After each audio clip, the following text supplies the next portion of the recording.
Good.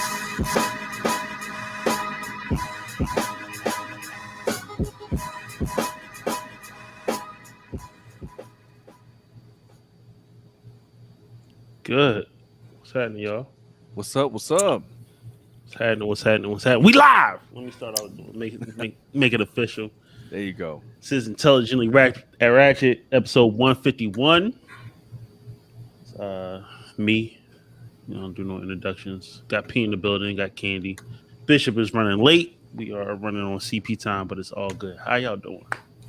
Yay. I am in extreme relaxation mode this week. So okay. I am all right so far. So good, y'all. It's a long weekend, and I decided that working 2 13-hour days, I should, in 90 degrees, I should just chill. So I'm doing a little bit of stuff, but no more than I gotta. Right. No doubt. Word up. P, what's up with you, man? Hey, man. Cold chilling. Can't call it. All good on this end. Yeah, everything straight? Oh, yeah, man. Class is done. Kids is good. Exactly. Yeah. Class is done. Kids is good. There was an asynchronous day, so they didn't have to actually go to school. They actually got to do their schoolwork from asynchronous day. So I slid that in there like it was nothing, right? Like, yeah, it's asynchronous day. Yeah. You can't be saying all those syllables to me, man. I only got a GED. But whatever, but you got kids. I don't know no asynchronous. I don't have that. You either at school or you not.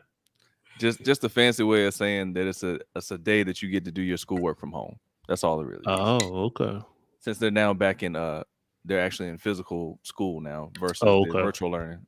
So the school has certain days lined up where they do either a version of the virtual learning, or you just have like take home assignments that you do, and bring them home, bring it to school the next day, but you don't have to actually go to class. That makes sense. Oh, okay. Almost like a teacher work day at the house. Oh, okay. My kids have been Bishop coming down there. I can hear him.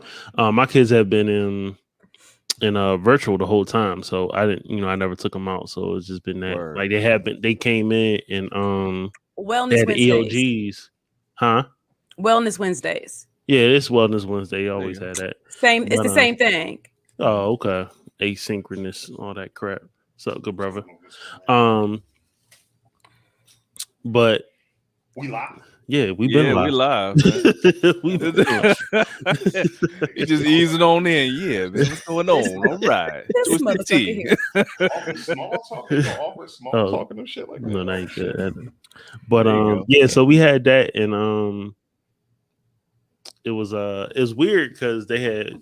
It's funny because, like I said, they've been remote the whole time, but they had to go back for the ELGs, which don't count. So I don't even know why I had them go back anyway.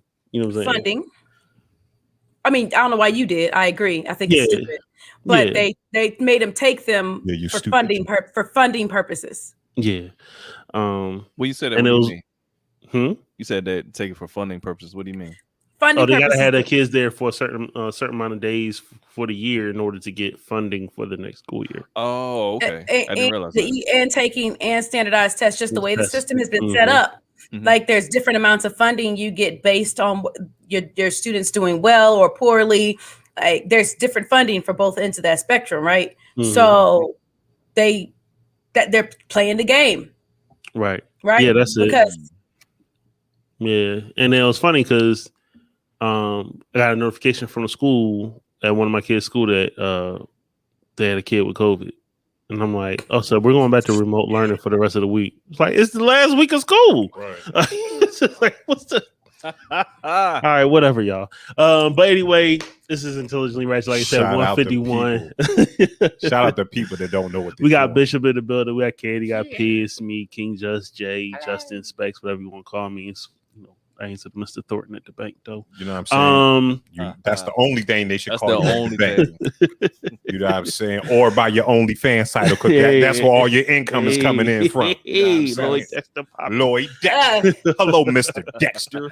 Would you like to make your $1,000 deposit today?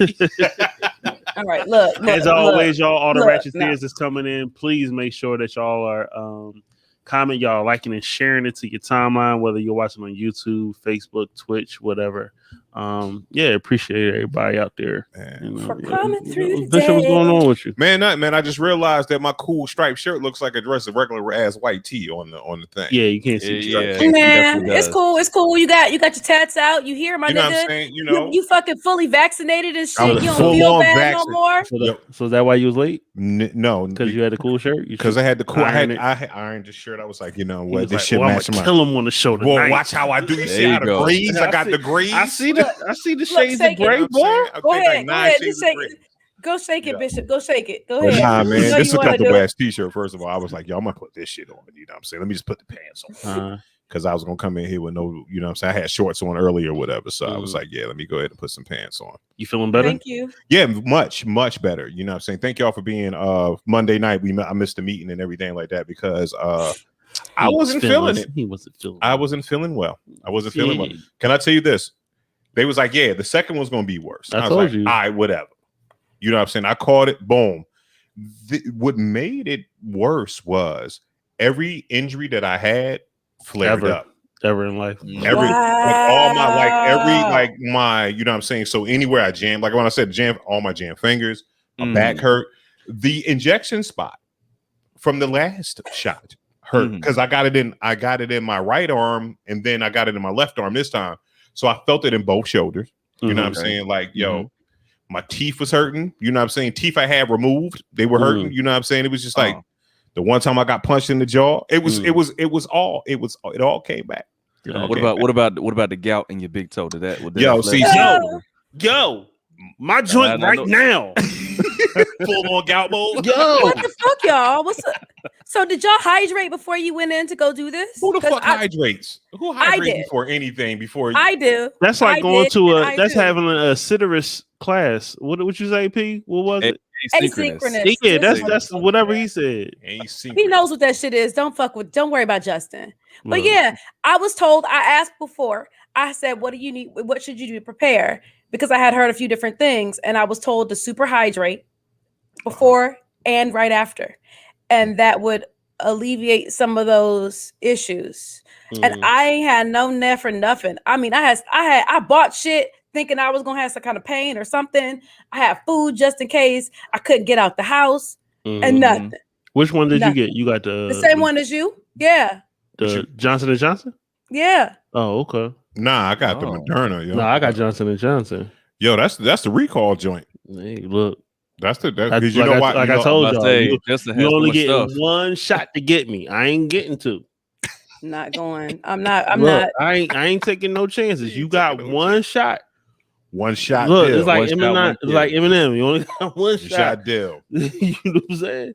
That's it. I'm only giving you one chance. That's cool. I got my card. I'm vaxxed. I don't need no extra superpowers, right? I don't need extra superpowers. But that is because they said like I still got the sheet. It said that stuff you have symptoms up to like 3 weeks or whatever. Right. And I've been having a problem with my foot for like last week and a half. Like I've been limping and everything like crazy.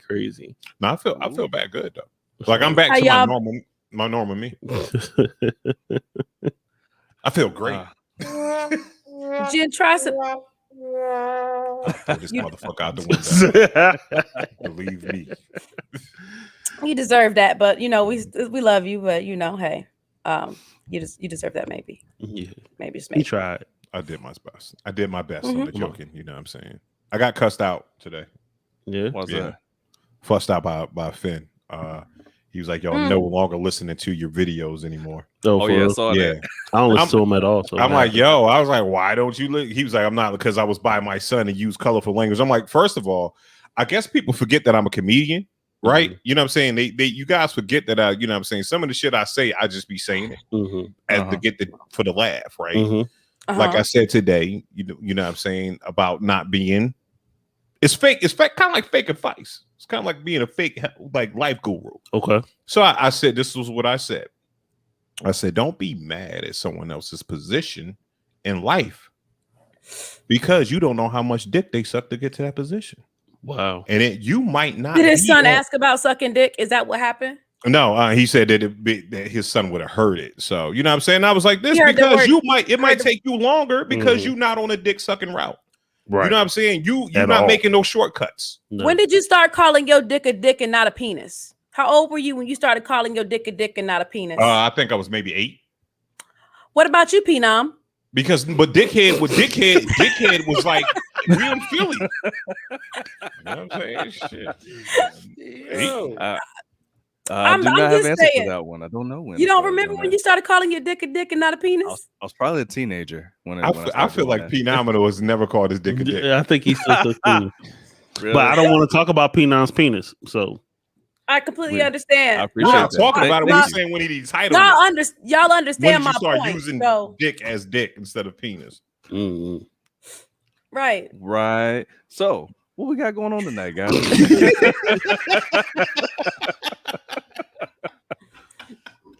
I see we're rolling down here pretty quickly. Man, I just had a question. That's how it goes. You know what I mean? We can start off. When did you start? No, Candy. When did you start calling penises dicks? Like, you know, I feel like you was like 6.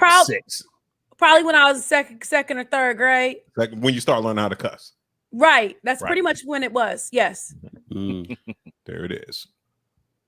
Okay. All right. Appreciate you, Danny. Thanks for checking in. Thanks, Danny. Yeah, yeah, man. We got it. It's a lot of stuff going on. Like what? Like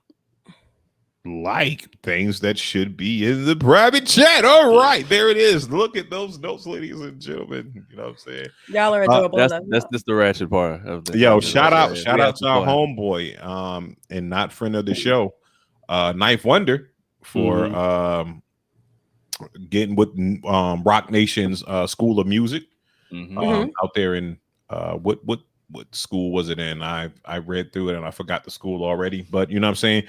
But he's doing pretty much what he did at Central. You know what I'm saying? Music, lecturing, and he's one of the newest stars under that. So shout out to Ninth Wonder doing stuff that Ninth Wonder should be doing. Yeah. So have you all ever, at Duke that you could what's it called? Monitor?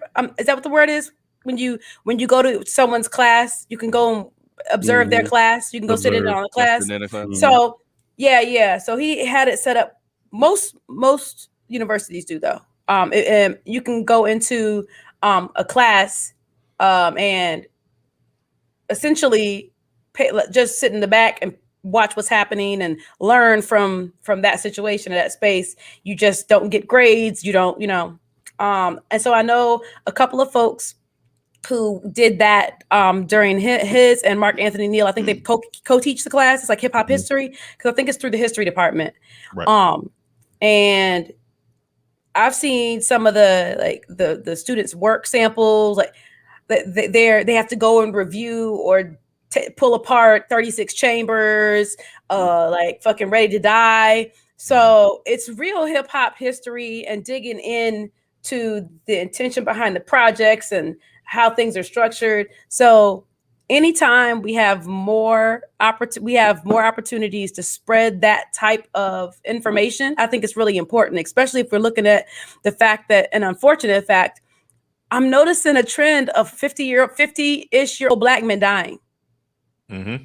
And those that is a lot of the generation of like our hip hop historians or people who were part of like the golden era, and pioneers. Yeah, definitely. And it's important that we share the appreciation as well as the history with the younger generation, so that understanding and appreciation can continue, so that those stories can be passed down. If I like documentaries, and if we could push for any one genre of documentary to see an increase of, I'd say it would be hip hop documentaries. Just because of that reason, like whether we like it or not, and it's unfortunate, but it feels like we're losing some of our great people, and when we lose them, we lose their stories. I think but we have to understand too, because I don't think we are losing them at a higher clip than any other music genre. It's just that we're the youngest, right? And that works.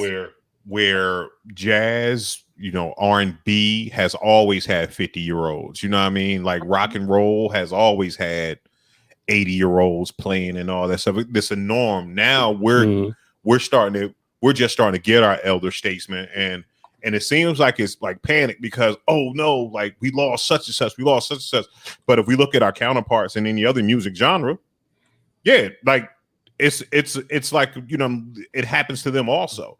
You know what I mean? We got the 27-year-old club. You know what I mean? We got people that die at age 27 across the board. We have the drug abuse, the gone too soons. You know what I'm saying? Right. We have your Minnie Rippletons. We have your 21, not 21 Savage, but XXXTentacions. Right. You know what I'm saying? So we got people that died too soon, and then we have older statesmen like DMX and everything like that. But it's like hip hop is just starting to get into its 60s. You know, we just starting to get 60-year-olds in hip hop. You know what I mean? It's like, what are we doing? You know what I mean? Because we're supposed to live forever because we came out in our 20s, right? And it's like we're supposed to live forever, right? No one is supposed to die in hip hop from old age. Because we push youth so hard. We push the youth movement, and it's like it's such a youthful movement. However, what I can say is that Black people have to be accountable for telling our stories because they get adjusted when we aren't the individuals telling and sharing those stories. Absolutely. Right? In a way where I'm not sure that our other genre counterparts experience like that similar issue, right? Makes sense. So yes, you are right. Musicians are lost across the board. I just have concern for accurate history to have to record it so that we don't wind up thinking fuck it. We don't wind up like jazz. And I don't mean that to slight jazz, but some of the parallels of jazz and hip hop are very obvious. And we should take these opportunities to learn something from those from jazz, right? That we don't want Kenny G to be like, who would be our Kenny G? But somebody is. And we don't want to have a Kenny G. We don't want Machine Gun Kelly to be the we don't want Machine Gun Kelly's face on a Rushmore. We'll take him. But we don't want damn Machine Gun Kelly, and we're not taking him over KRS-One. You're not gonna put him on there and leave KRS-One off. You know what? Exactly. Y'all are bringing up a really good point as far as preserving history. Did you guys see that a couple of days ago they did the groundbreaking ceremony for the Universal Hip Hop Museum? Oh yeah, that's dope. They honored a bunch of people. They honored Grandmaster Flash as I think it was like I don't know if it was a Lifetime Achievement Award or just an award for all his contributions to the start of hip hop, like coming up with obviously the concept, him and DJ Kool Herc and Africa Bambaataa and all the people who literally founded hip hop and created hip hop, like in his kitchen. But as a DJ, just to take it a step further, with the echo. Sorry, my bad. I was you good. As a DJ, take it even a step further. Like he was the person who created the slip mat. He created the idea of taking two turntables, with like taking the record on either side. He created the crossfader. There's so much history with just this one person that is like commonplace now that he came up with like the whole scenario. He was the original formula of the DJ. Exactly. Wow. So like I'm glad that he's still in great health and like able to receive his roses and get his recognition, and that the fact that they're making a point to say, hey, these are our pioneers. Here's the people who started this. Who's the people who helped bring it to the forefront and like making sure that the world knows their story. So I think all DJs should like have to pay like a membership fee to him. You know what I'm saying? Like you should pay $5 a year or something like that. Just like here. Nori's been an advocate. He's been an advocate for. Sorry, go ahead. Yeah, Nori's been an advocate for a hip hop union for a while. Yeah. And the last time it came up on Drink Champs, what he was told was, somebody got to start somewhere, even if it's one person. And I can't remember what other entity he referenced. SAG.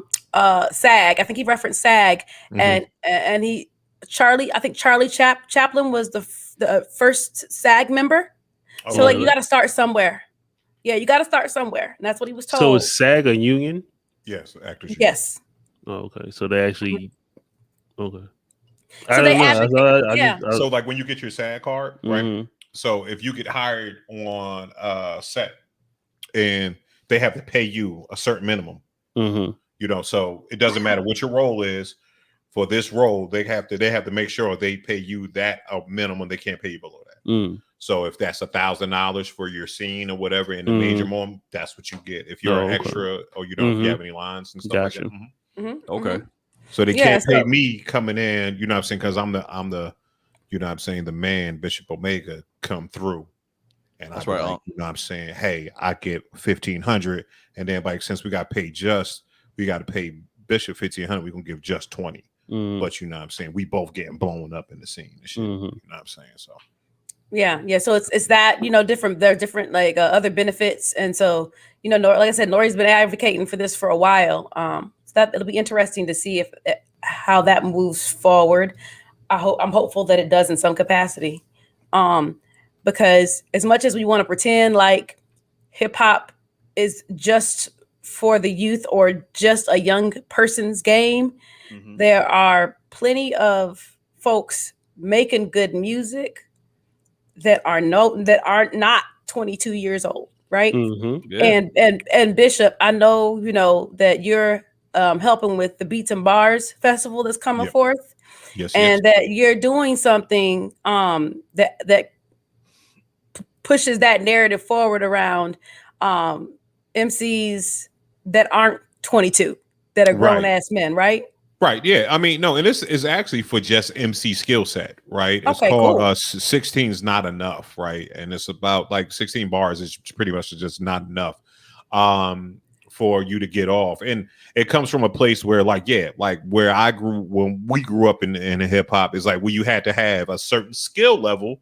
You had to be good rapping the rap to get any like real, you know what I'm saying, real push. So it's like this: if you could rap, then you couldn't get in the ciphers.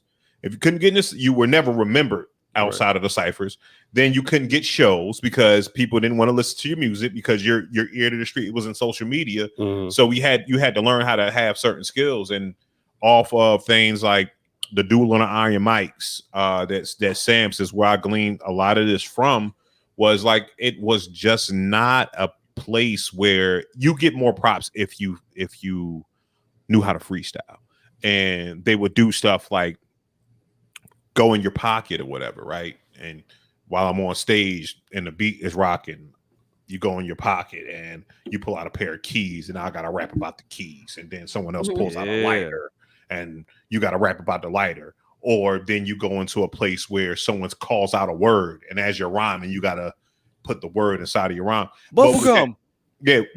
What that does, though, even if you're not that good at it, first of all, it's fun shit to do, right? And if you mess up, you have a good time doing it or whatever, but it builds your skill. And the more you know how to freestyle, the better your writing turns into, and the quicker you push out the quicker your writing comes out. So you can do a fucking song in 20 minutes if you at the top level of your shit. You know what I'm saying? Now it might not be the most solid song, but you know what I mean, you could push it out and then go back in and do it. So 16's not up. It's like a competition. And all it is just verbal Olympics. I got some joints in where you could come out, and even if you write well, if I give you the rules, you prepare well enough, you should be good. You know what I'm saying? That's kind of what it is. So that's going down in June 20, I think 5th. Is when we're going to do that Saturday. So yeah, so if you could know any MCs out there, I need about 8 MCs on the joint. More if we could do 12 to 24, I don't care. Like let's rock out. It's going to be like March Madness style, single elimination. Get out of here. I'm be talking shit. So you know what I'm saying? It's about just being an MC, just coming out and rocking out, man. Just getting on stage. You're going to be a part of a festival. You know what I mean? People are going to be able to see you. People are going to be able to hear you. You know what I'm saying? We're doing Beats and Bars on Paris Street. behind the old courthouse in that little area back there. You know what I'm saying? By the big tree in the church and all that stuff. So we'll be in that parking lot back there. So come on out. It's free. You know what I mean? Like, come on, man. You can't do nothing better than that. A whole free weekend. We got a whole bunch of stuff that's activated. You know what I'm saying? So we got some people. I don't know if I can say the lineup yet, but we got some dope people on the lineup. We're going to get Crystal on. Shout out to Crystal for for coming back. You know what I'm saying? Getting it back started again. You know. She been putting the grinding on beats and bars for a few years now. That's what's up. She has, man. She really has. Yeah, that's what I'm saying. That's why I want to shout her out because you see the work. Right. Shout out to the VIP balloons too. Like only cast that was in VIP 1 year. You know what I'm saying? When it was just the Virgin Island balloons because the P ran away. Yeah. Just was like, yo, what a P? Where's the P? We was like, yo, he was like the P had floated. Ain't there? It ain't there, huh?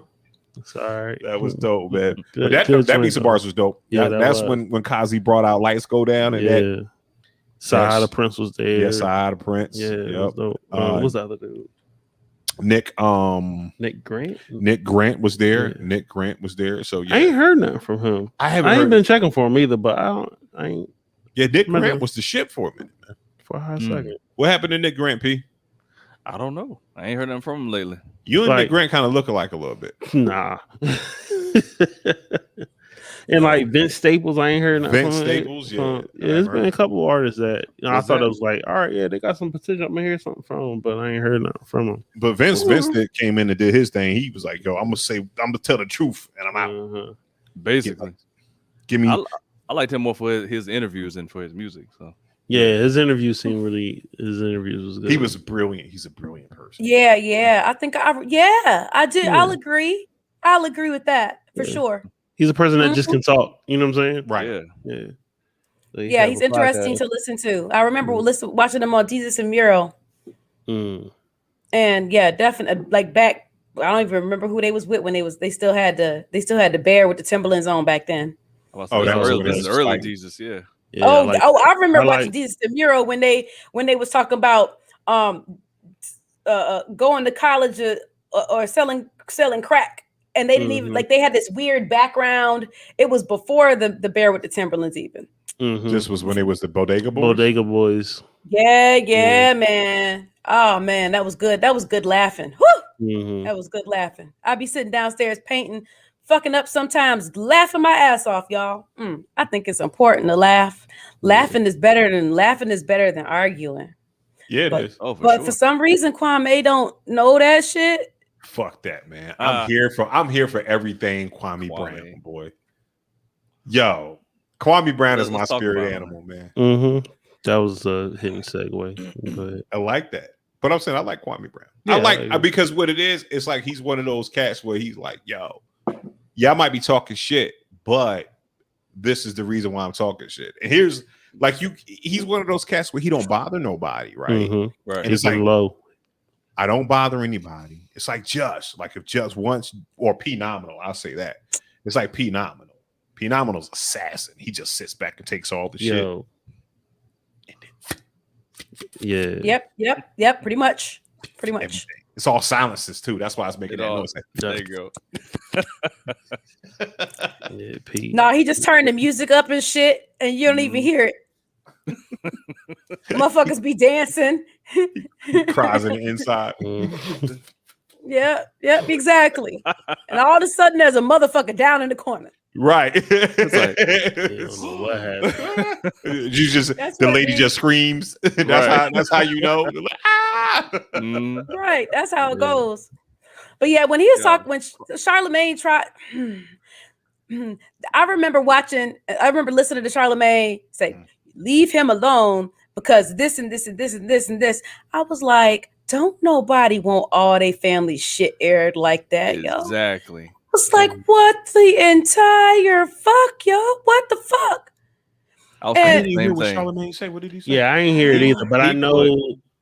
Go ahead.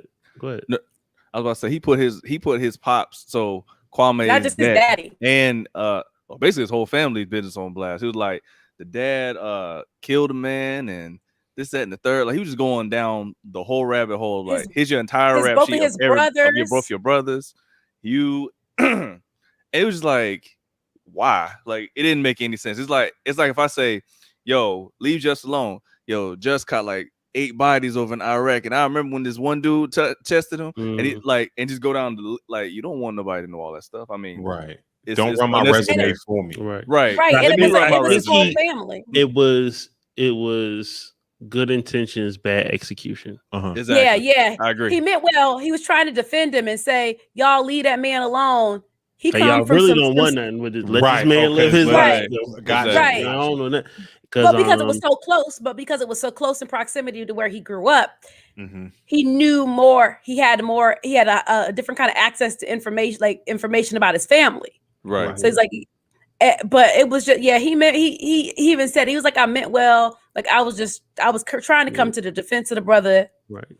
And it Steven was my Jackson, fault. He gave himself donkey today for that shit. Yeah. On ESPN was saying stuff about him, you know what I'm saying? In time, like when he's playing with Jordan and a whole bunch of stuff. So that's how Kwame Brown's name just popped up. Yeah, I understand. I understand the to the point, but I didn't hear what Charlamagne said. Yeah, so Charlamagne was, just doing that. Right. And, but like, yo, don't talk about that man and that man family. Y'all don't know who y'all messing with type thing. Right. Exactly. They done did but just put the family's dirty laundry out, in retrospect. And that's where that came. That wasn't right. So, but he even said, like, he's like, yo, I didn't talk to, I don't know if he said he talked to him, but he said, he talked to his family and, and he was like, yo, I was wrong. I apologize. It was, it wasn't my intent to do that. It was, what I'm saying? But hey, I caused harm. So, he put himself out. Right. Just like, yo. And he publicly apologized. Yeah. So I was cool with it. I like the fact that I heard the apology. So it's like this. I mean, and I think that's what we have to do too. Like if you're gonna cause an offense in public, don't call me. You know what I'm saying? But apologize. That's right. As public as you made your offense. Right. Yep. Exactly. Yeah. And that's what he did. Yeah. He was like, my fault. Sometimes I fuck up. I need to acknowledge when I fuck up. So that's commendable, You think I'm sorry, P. You think Kurt Miller's apology was as sincere as Charlamagne's? Listen. He better not. Yo, can I say this right here? Liz Cambridge, okay? Liz Cambridge is almost 6'9". She's 6'8". Yeah, she's 6'8". 6'8", Australian. She's sexy than a motherfucker. Let me tell you this right here. Like, this motherfucker said, yo, she is 300. He was like, and I want to say this right here. She is, you know what I mean? Like, if you just like statuesque ladies, she is everything that you need. Have you, Liz Cambridge? Have you ever seen pictures? Follow Liz Clay. Go to her. Not Liz Claiborne. Liz Cambridge. Cambridge. Cambridge. You know what I'm saying? But she plays for the who does she play for? The Sun? She plays for Las Vegas. Aces. The Aces. Yeah, the Aces. She plays for the Aces.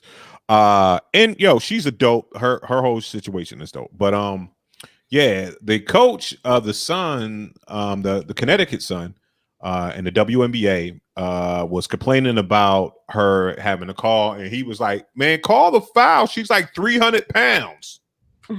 Talking to the joint, which you don't talk about a young lady's weight. We all know that. But this is basketball too, right? Because you know what I'm saying? It's like, what do we, I understand like in the heat of the moment and shit like that, where you're gonna be talking shit, but you gotta like you are coaching women's basketball, so you kind of gotta curtail like what the culture might the culture of that space may function a little differently. Maybe that's all. Because if we say, hey yo, get Shaq's big 500-pound ass out the paint, then they don't say anything like that, because you know what I mean. But if you talk about, she is Shaq-ish in the joint. She's 6'8", 235 pounds. She big and she aggressive with that. She's aggressive with that shit, and she gets that shit done. She can fucking hoop. Like honestly, she's she's the same size as any 6'8" basketball player should be. Like honestly, yes, you know what I'm saying? Is. So like she's not. If she was fucking 200 pounds, she looked like Taco looked when he was in college.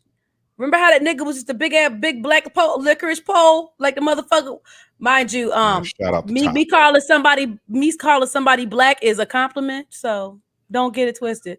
So what was, because dude got suspended, right? Mm-hmm. What was so bad that he said she's 300 pounds? She's 300. She's 300 pounds because of the fact that it was offensive. You know what I'm saying? To talk to body shame her. No, she's like 235. 235. She's 6'5", 235. She's in shape. She's 6'8", 235. But okay, so he exaggerated on the number, but he's saying whatever. Like, okay, she's large, right? So we're supposed to do right. Get her. So what happened was it was brought to the attention. It was brought to the attention of the WNBA because she made a video commenting back like, "Hey, you little bitty white man." Yeah. I went to check my weight because I like to be accurate. I'm 235. Also, I'm 6'8". Right. So, hey, little bitty motherfucker. So get your shit right. Is that what she said? Little bitty? She called him little white man. She called him. Did she get suspended for her body shaming him and throwing out a racial? She reported. She just commented online. Right. I get your point.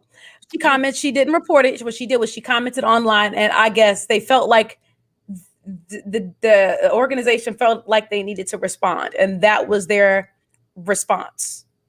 I mean, it's kind of one of those double-edged swords, right? You know what I'm saying? It's like it's not as hypocritical. I mean, very much so. But again, you know what I'm saying? It's one of those situations where if everything across the board was equal, right? You know what I'm saying? Right. If everything across the board was equal, then you can say that shit. Like if you know what I'm saying? Like, why can't she dunk? She's 6'8". Right. The fucking WNBA gals, they can't fucking dunk. There's a wage disparity. So if they yes, it's still stupid. I didn't know they still couldn't dunk. That's crazy. They still can't. She's 6'8" and can't fucking dunk. A lot of them don't. A lot of them, can't dunk on a 10-foot rim, and they're already talking about lowering it. Right. I don't want to start talking about what women should do and everything. I don't want to offend Candy. Right. But we don't need that no smoke. I don't want. Hold on, Candy. I'm not saying none of that. Are we saying the right thing right now? Like what I'm saying is my posture. I know, right? But what I'm saying is that's hypocritical that she can come back and say what she said and nothing, happen to her. And I think they both should have got suspended. I think that's the case. Either nothing should happen or they both should have something. I think I would have been fine with both of them getting fined. Right. And nobody having to leave the fucking court. First of all, don't talk to a coach that way. You know what I'm saying? I understand. If you have a grievance, don't go on social media and fuss out your coach, right? Or any coach, and then no, you shouldn't have called her 300 pounds. But what I'm saying is right. We're talking about sport. Like she wasn't walking down the street and you say, "Hey, you fucking 300 pound, right? You know what I mean, 7 foot tall bitch." If he's doing it in reference to a subject, because it's basketball. Like when we play basketball, you know what I'm saying. I bet you if we went out there and played with Liz. And I'm like, yo, you know what I mean? And she done. Or you post me up with your big 300 pound ass or whatever. Done. She ain't gonna take that. She's not gonna fucking. What she gonna do is turn around and hoop harder. You know what I'm saying? Or boom. You know what I'm saying? Whatever. Because that's the type of shit when you talking shit on the court. Like I bet you it's different when you talking shit on the court. If it's player to player, then I don't think we would have had that issue, right? Right. I'll agree with that. Right. Yeah. So it's player to play. But what it is, it's player to coach. They in the same category thing. I don't think not really, because you got to have a certain type of decorum as a coach, though. Still, like I just don't think what was said was so bad. That's just my opinion. To get suspended, I mean, they take this. It's literally not freedom of speech anymore. Like you can't say anything, right? You can't. And me saying, "Come on, she's 300 pounds," like is not offensive. Right. If you're talking about a person's size pertaining to the sport that they're playing, skill set and everything. Like, okay, we get you exaggerated on the number. He wasn't exactly correct. You're, several pounds off. But if you're still equating it to size, and that's all it really was, it was equating it to size. Right. But just how y'all boxing. But just how y'all don't want smoke from me. Understand that entity doesn't want smoke from the outside world. right? Or from the ladies. It's not from the outside world. If this person is a coach and coaching women's basketball, he's in that world. Right. I'm playing devil's advocate. I mean, the WNBA. I'm just saying the WNBA because we know that this is how this goes now, right? That oftentimes the infraction or the response has more to do with them wanting to be politically correct than a lot of other things, right? And it's not to say that when there's a punishment that it's never deserving, but I think they tend to err on the side of caution now because they're worried about the PR response. Yeah, it's like it's so much censorship.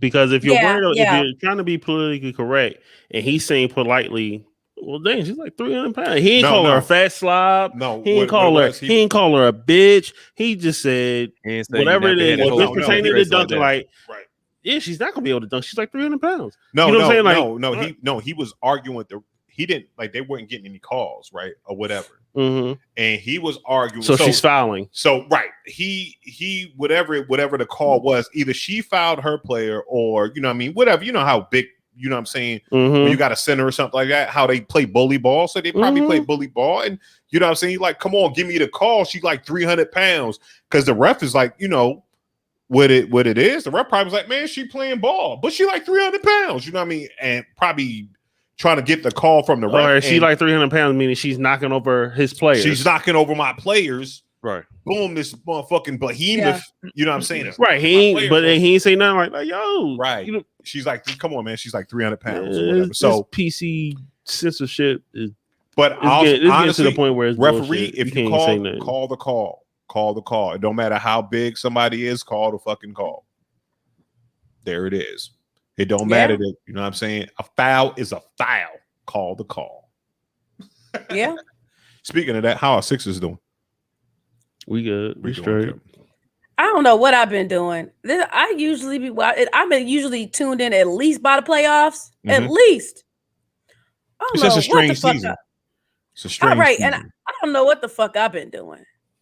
Because the playoffs or the qualifier for the playoffs. I don't know what the hell's going on. We in the playoffs. They already did the qualifications. Oh, okay. These is real games. Look, Justin has had us last month or two like mine. I was like, I don't know. I just be working. I don't know anymore. Right. I just be working and I don't know. But I'm glad that I get a break. We up. Yeah. All right, that's good. That's as long as we good. As long as we up. Yeah, I know we won the first game. I seen that. I know they playing right now. I fell asleep on the damn first game because I had the COVID body aches. I'm so glad you're well. I'm so glad you're better. I'm so glad that you're doing all right now, Bishop. We're thankful to have you back and at 100%. And I didn't miss a show. And soon I'm proud of you. We'll get to see Bishop's superpowers start to manifest. Because I was experimented by the Eternals. You were what by the Eternals, motherfucker? So if you're not familiar, the Eternals are coming to the MCU. And if you're not familiar with the Eternals, they are an ancient race of super beings that were experimented on, and they went out and they went and messed with people's DNA, and that's the reason why the Marvel universe has superheroes, because they fucked with genomes and gave people superpowers. So the Eternals are in fact eternal. So the Eternals didn't do that. The Celestials. Excuse me. You are absolutely correct. I apologize. Yes, thank you. The Celestials messed with people, made the Eternals, and they didn't just make people eternal. Bishop, look at this motherfucker knowing more and more shit than you. Listen, I know. I'm impressed. Keep going. That's all. I just want to stop and say something. You know what? Let's bask in Justin's rightness. Yo. Thank you. We still bask. Like we really took a moment of silence. That's what it sounded like. I don't appreciate it. Y'all should just keep on talking. Look. we bask in his rightness. So you're saying that the Eternals are the root cause of mutants in the MCU? Is that my understanding? No, they're the Celestials. The Celestials. Yeah, they completed. Yeah, so that's. I mean, we could get like we should have got like Danny or something like that to really explain it, but yeah, that's what it is. And from what I was reading, they are. That's how we have Thanos, because Thanos is a child of two Eternals, but the reason why he looks the way he looks is because he has the deviant gene. No. Yes, that is correct. No. Slightly. Am I slightly okay? The Celestials created the Eternals and the Deviants. The Eternals are angels, right? Okay, and the Deviants are more like the devils or the demons. Okay, got you. Yeah. Well, okay, and Thanos was a deviant. But he was a child born with the deviant gene. To make his skin purple. No. Now he was one of the deviants created. He's one of the beings, but he wasn't born.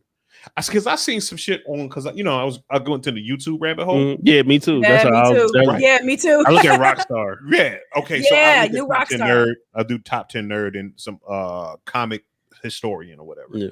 So this is what they had two Eternals have a baby, right? They had a baby, and then the deviant gene can come into some children, and his mother tried to kill him because he had the deviant gene, because they was like, oh shit, because the deviance was misformed. So again, that's why you got Thanos with the ball chin or guess and all that stuff. We're gonna have to see who right. I got different information. So yeah, we don't know. We don't know what happened. We don't know. But we could. You know what it is? This is the Ratchet part of Intelligently Ratchet. No, what it is? We could still be right, because we talking about comic books, and it's like they get different variations on some shit. They make different variations on the story. Yep. Like with X-Men, that's why it's going to be so fun for X-Men to be part of the MCU again, right? Because if you look at the comics for X-Men, they got so many variations on their storyline that I hope they don't do Wolverine with hot claws. Have you seen this bullshit? Everywhere. What? Wolverine, they did like when they like hot Cheetos? No, he got hot claws. Like it's a part of the Wolverine joint where his claws come out and then they are superheated. And then he got hot claws. Like Ghost Rider? I did see something about that. Yeah, it was hot claws. Like, no, I don't want the hot claws. I hope they do well with Red Hunk though when they start bringing him back out. Like, have you know the Red Hunk? So General Thunder, whatever Betty's pops, the general. I don't know none of them niggas. You know who Bruce Banner is, right? Okay. Mm-hmm. Okay. So the general that tries to kill Hulk, Bruce Banner. No, yeah, he's changed his Hulk. The general that tries to Thunderbolt Ross. Yeah. They are doing he created the Thunderbolt. Yeah. Right. He's created Thunderbolts, but he's the Red Hunk. Oh, okay. I don't know anything about that. Yeah, it's a Red Hunk out there that he's Are you trying to say Red Hulk? I said Hulk. Sorry, you said Hunk. I'm saying Hulk. Oh, he's a Hulk. Excuse me, Hulk. Right. I was like, I think he's saying a Hulk. Right. But yeah, it's the Red Hulk. Mm-hmm. Okay. With L. Got to put that L and that K together to make it sound yes. correct. Thank you. Yeah. Thank you very much. So he's Thunderbolt Ross is that. So yeah, that'd be cool. Okay. I mean, it can It'll be go interesting. so many different ways. It's super star studded, if nothing else.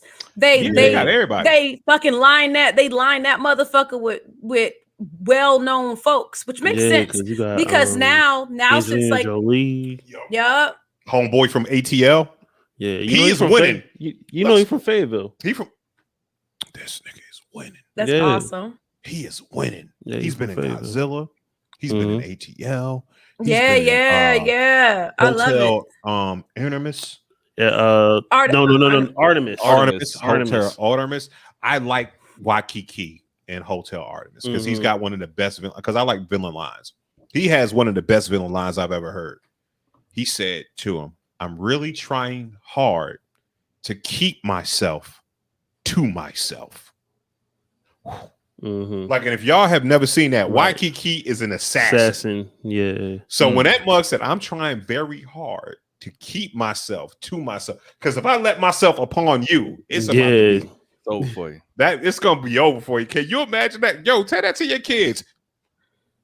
Cadence. Daddy's trying to keep himself to himself. She's gonna laugh at your ass. Caden's gonna laugh and walk away. Man, I burn that little girl with cigarettes. I'm like, burn a pack of cigarettes. I don't even smoke. I'm just gonna have a pack of Newports. Just they don't make Newports anymore, right? Is it menthol? They outlawed menthols, right?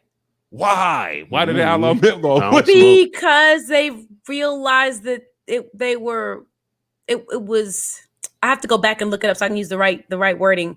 But it's their implementation. Their implementation was racist and directed toward Black people and more harmful to Black people. So I can't remember what it was. I'm sorry. It's been about a month. I shared it in the chat and shit. So yeah, bring that back up. Yeah. So there's a whole thing where they've outlawed menthol cigarettes. They like dead ass outlawed that shit. Yes, it's gone. Like we can't. It ain't happening no more. Ain't no more cools out there. No, ain't no more. Yo, my neighbor, when I was growing up, when I grew up in Indiana, my neighbor, the Ganses, they worked. The husband worked for Cool, and so when I was a kid, and I mean in elementary school, he had, because that was back in the day where they had like Cool points and shit. Like, and he'd come home with all of the stuff, all like cool kind of stuff that you would win, right? But he got it for free because he worked there. So imagine me, I just thought it was cool to have shit, right? I won't really care or thinking about the fact that it said cool cigarettes on it. So I had a whole bunch of cool shit. Yo, I'm gonna tell you a true story. You could go to my yearbook, and I'm sitting there, and because we had like a overnight sleepover, like in a library or something like for marketing. We had like a team building situation, and I'm in that mug in one of my hooping shirts, and it's a Newport hooping shirt. They ain't blur that shit out. You know what I'm saying? It was like yo, the 90s, like the 80s and 90s. That shit out of nothing, yo. Like, shit was so different in the 80s and 90s. It was like, who don't give a fuck? To cut the ribbons on your shirt. Like I had my shirt, I had the one sleeve strips off and the other one did the strips on the other joint. You know what I'm saying? Y'all know nothing about that. Y'all know about the cutting your strips on your joint and then ball shirt and then wearing one low sock and one high sock like Kerry Kittle. I actually I know, but I have seen the high sock and low sock. That's the Kerry Kittle. High pant leg and the low pant leg shit. Yes. Did you do that too, Bishop? The high pant leg and low pant leg? Oh, absolutely. Sweatpants all day. I did. I thought it was LL Cool J. I was about to say I never seen it till LL did it, and then it became really. I saw it. Oh. But I mean, in that timeline, were you already here by that time?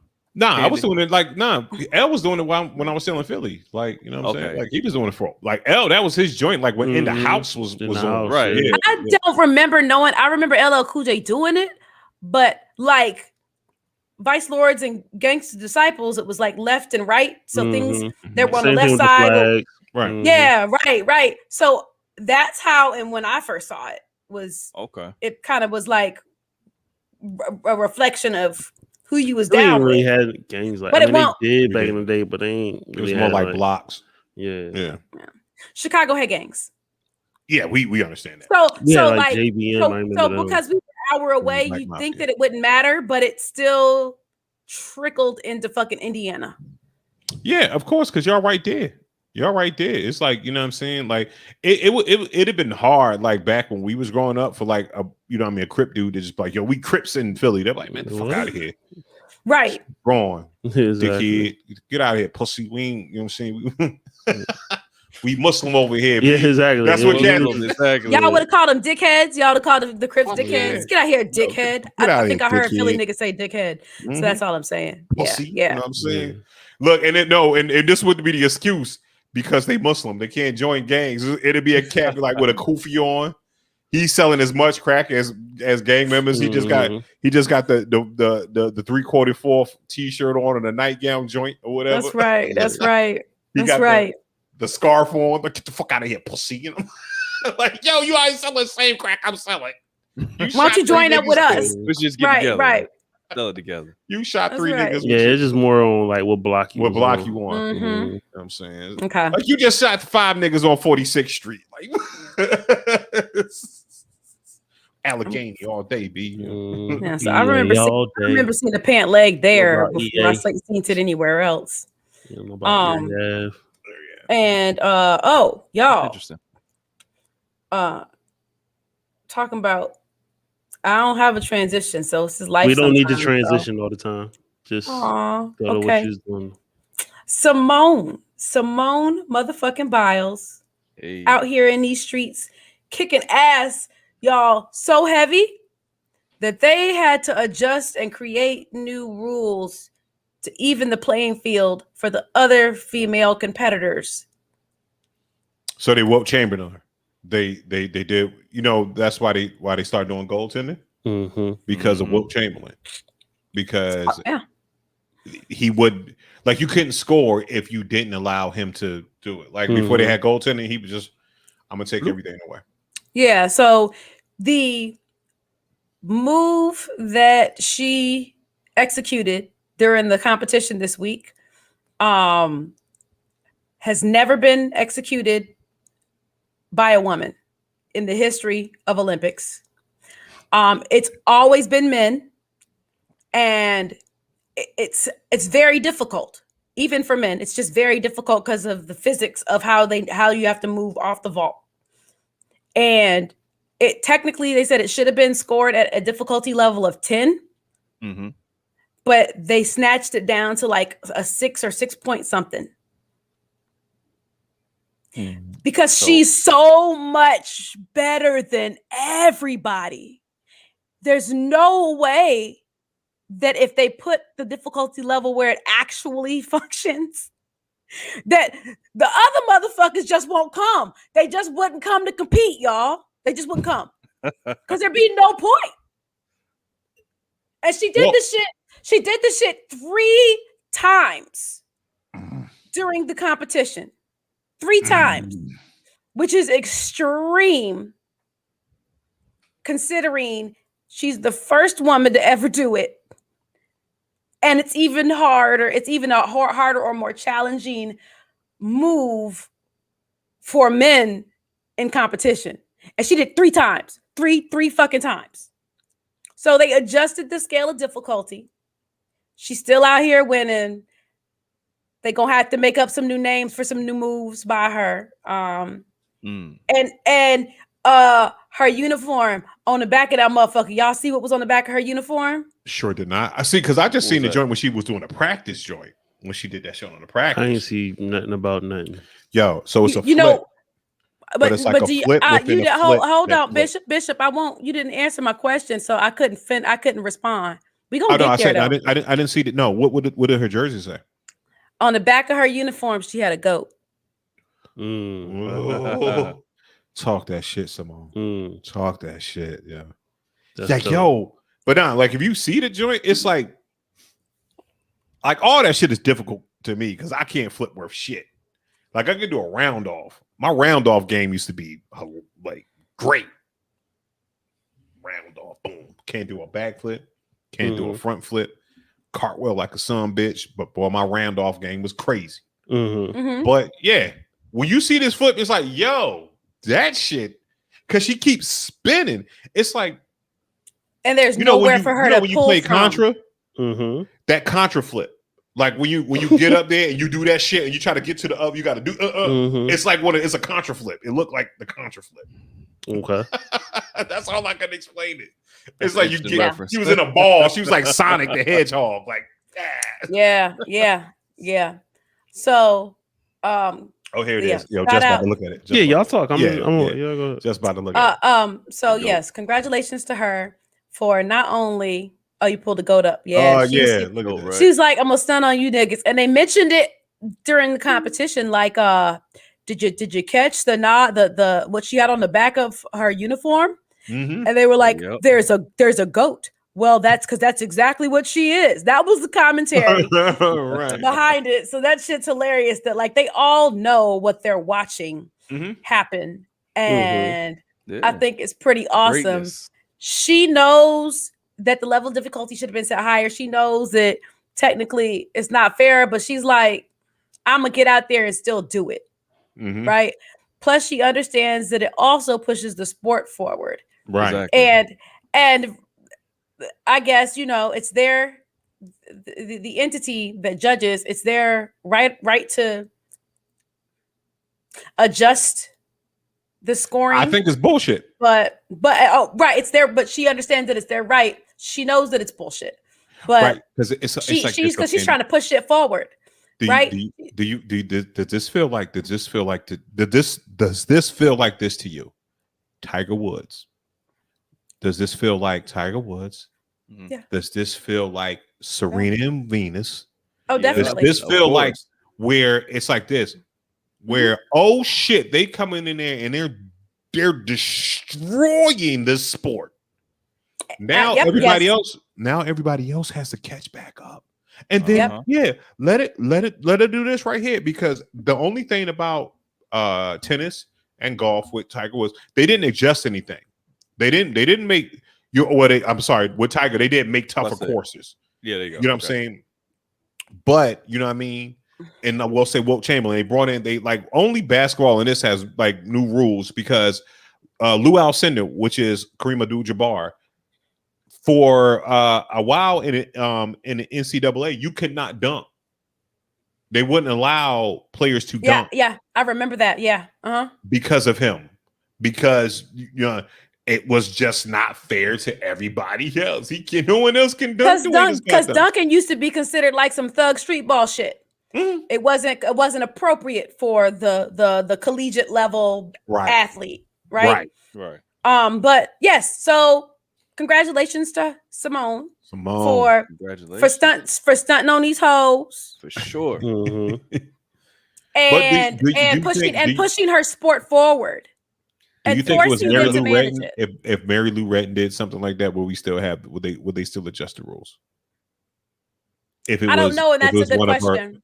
If it was one of her, you know what I'm saying, her. I don't know, because it's always us and it's not usually them. So it's complicated to have that dialogue. I mean, look at the lineage. We're talking about what? Dominique Dawes, Gabby Douglas, and now Simone Biles. I mean, it's always us pushing the culture forward. So pushing it forward, yes, and that's wonderful, right? There'll be other female athletes that look to that as their goalposts now to push themselves further and know what they're capable of too. There's a young lady. I need to figure out. I can't remember what state it was in, but there's a young lady who, she's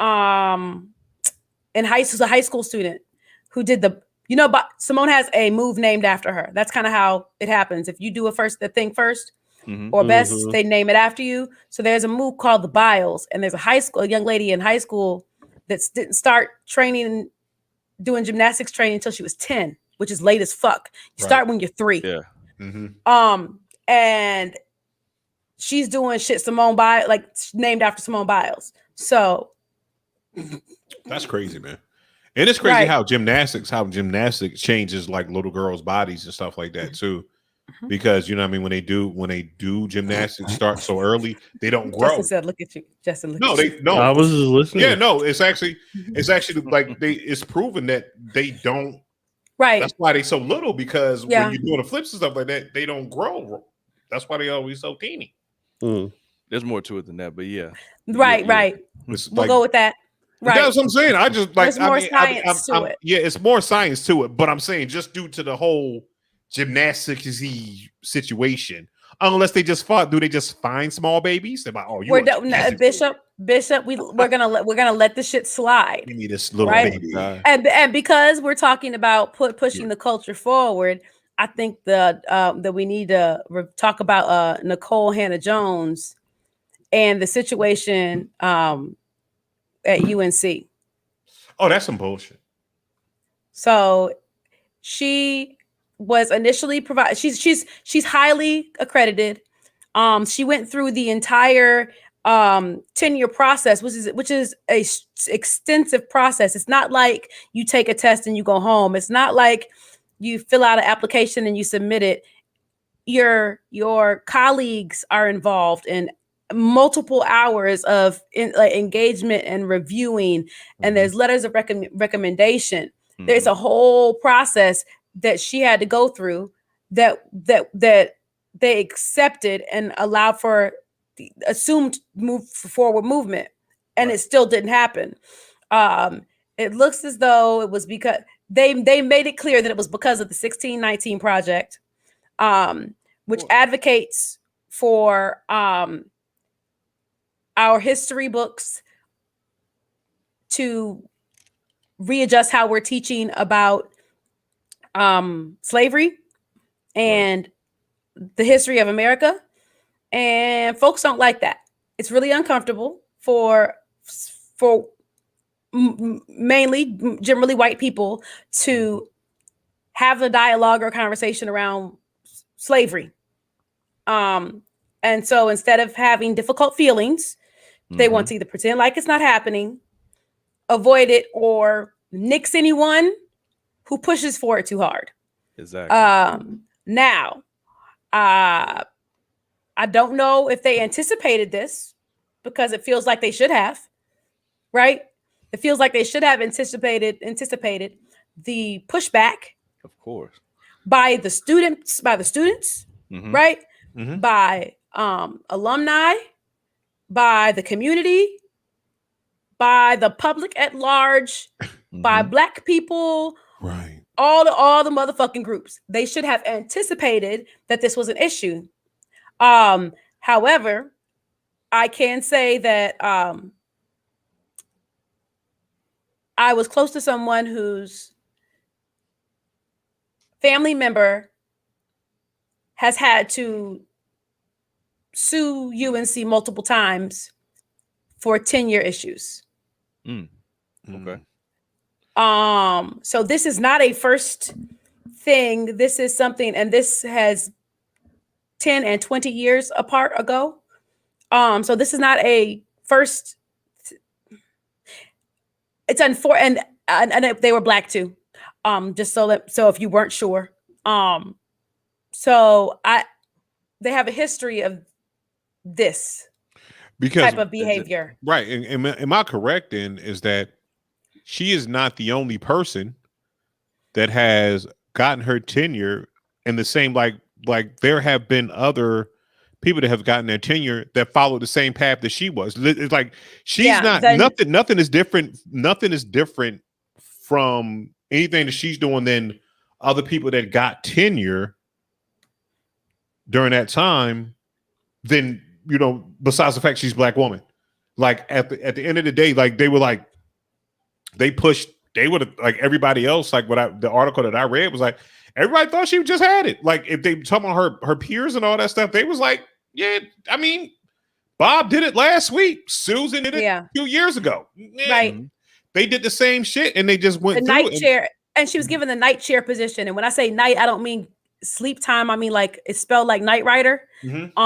So she was given the night chair position in like the racial equity department. I'm maybe misstating that, but everyone who's been given that position has gone on to have tenure.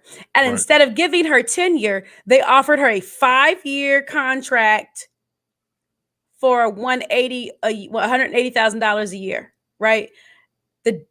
As nice as money is, it doesn't provide you with the same level of security, right? As having tenure at a university.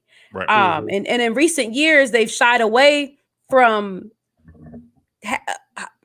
having more tenured professors on college campuses because it costs more money, right? So she's not being singled out.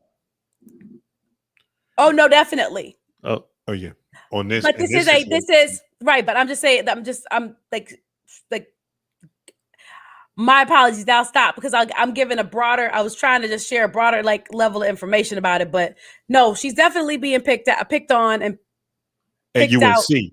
What she's saying is that like if you say here is the rules for UNC, but colleges around the country, most of them are coming back. They're saying like this, like Ohio State and Villanova, they like we don't do tenures anymore. But if you practice it, you're still practicing the given teachers or professors tenure. But it's important. It's like for the system. So I'll use the word systematically important. I got you. Now, I'll say this. I'll wait to see what they do with the next person. Now they give this next person tenure and they didn't give her tenure. They're like, all right, but now maybe she's just the start and like, okay, unfortunately it starts with you. We're not giving any more tenures out. You know what I'm saying? Then okay, they're starting a new thing and it just happened to start with this person here. Right. Sucks to be you. But they were very clear about what their reasoning was. Okay, that's why I don't know. I'm just listening. That's why I'm asking questions. Got it. I understand. Yeah, they were clear about what their reasoning was. That the board had gotten pushback about her tenure because of the 1619 project. Okay. Because it's what's the word? What's the word white people like to use about anything black? Controversial. Mm-hmm. Right? So, and though they've had much more controversial things, spaces and individuals in those spaces as connected to their university, this is the one that because they got conservative pushback that they decided. So if for those out there that's watching the television Ratchet, they don't know what the conservatives pushback means, is that someone with deep pockets with conservative ideas was like, I don't like that shit. And we will not have that shit representing a thing. And they had what they call a hissy fit. Right. And if your pockets are deep enough and you have a library or something like that, I'm not saying this person that has a library named after them, but if you have that type of power or dorm, child, you know what I mean? You know, your name is on a building. Study hall. You know what I'm saying? Right. Hey, we don't like it. The Thornton said we don't want it. Say it again. The who? Thornton said we don't want it. Listen. You better claim it. Avery Thornton Library. Listen, my name is on the back of the Avery damn Monroe Thornton. We better say the whole name. I want the whole thing. Get the whole middle name in that joint. Sir Avery Thornton. That's right. Yeah, man.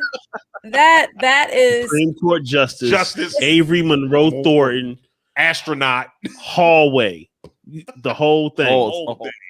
Hyphenated Airport. name. Yep. Right. So yeah. Now they're getting pushed back from all of the from the world, from people in all the spaces I mentioned initially. They're getting pushback in that capacity from those folks. So now they're talking about reconsidering. Well, what the fuck is the point of reconsidering if you already considered?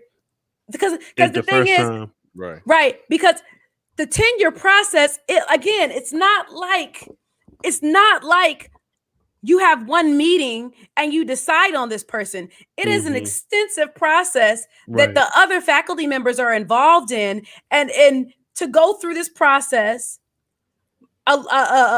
Decide to proceed and move forward just to not, you wasted all of these faculty members' time, energy, and resource atop treating her unfairly based on American history that you just don't like. All right, you cannot like it. Do me a favor. Explain what tenure is and why is it so important. Explain it to the people that only got GEDs. Okay, I'll do the best I can. Okay. So what tenure does is it allows, you can be an adjunct professor, and that means you maybe teach a few classes. We got homies that teach 2 or 3 classes, right? And that's it. But they're not full-time employees of the university, right? Okay. So those are adjunct professors. And so that there's no job security there, right? Generally, right. And so generally one of the components that's beneficial in job security, because I'm trying to figure out who to start with. So a mathematician, right? Mathematicians study one problem their whole career. And once they solve that math problem, they get to travel the world and get paid to talk about that fucking math problem. Okay. Sounds crazy, but it's real. So, you spend all of your other time and energy, you devote it to solving that problem, right? You bring other mathematicians on that campus. It provides you with the security to move forward in your particular set of your learning, right? You get what I'm saying? it allows you to maybe not agree with your students or how they're behaving, or like that they don't like your class because it's hard. It gives you a certain level of protection. Mm-hmm. So it's kind of like states that have teachers unions almost, right? It's not necessarily that there's a 10-year union, but it provides you with some job security. So it makes it very difficult for them to fire you. Right? So say you work in like the ethics department, mm-hmm. and 10 years in, it's not that you've done anything wrong, but it's a controversial idea that's prevalent in the world, that there's information to back it up, and they don't happen to like the students, or the school might not happen to like the ideology that you're sharing. They can't be like, you gotta go because we don't like what you're sharing. That stops academia from being able to broaden and move forward. It's about education, so we have to be okay with broadening and growing, right? Mm-hmm. So you can't let a motherfucker go just because they start talking about women's liberation movement. Nah, she gotta go. She's talking about that shit that helps. That this is not what that's not the culture of the people who work here or something. It's to protect you from the 80-year-olds, the 80-year-old, yeah, the people that are set in their ways as people. Because if you come with something fantastic that kind of ruffles their feathers, for lack of a better terminology, then your tenure kind of protects you, because you're saying that, hey, I'm worth this. I know I've been through this, through the fire. I've proven myself that I know what I'm talking about. I've showed y'all I could do what I'm doing. So allow me the freedom to still talk to what I'm going to talk about. Let me challenge the status quo. Yep. Yeah. So it's just protection system. So basically, let me do what I do without getting fired. Right. So if she was tenured already, so like in the Candy's example, so if she was tenured and she did the program that she did, there was nothing that they could do. There was nothing. There would be zero they could say about her, because her job is there, right? So they can't, even though they might not liked it, they have to shut the fuck up because she's tenured, right? But since she brought that information, being proactive and putting that out there, all it is, like you said, it's just it's the white supremacist one, person that got a bunch of money that says this doesn't represent our culture. And the only reason why it doesn't represent that culture, our culture, is because you have your stranglehold on the damn culture, because you don't want that shit doesn't fit your narrative.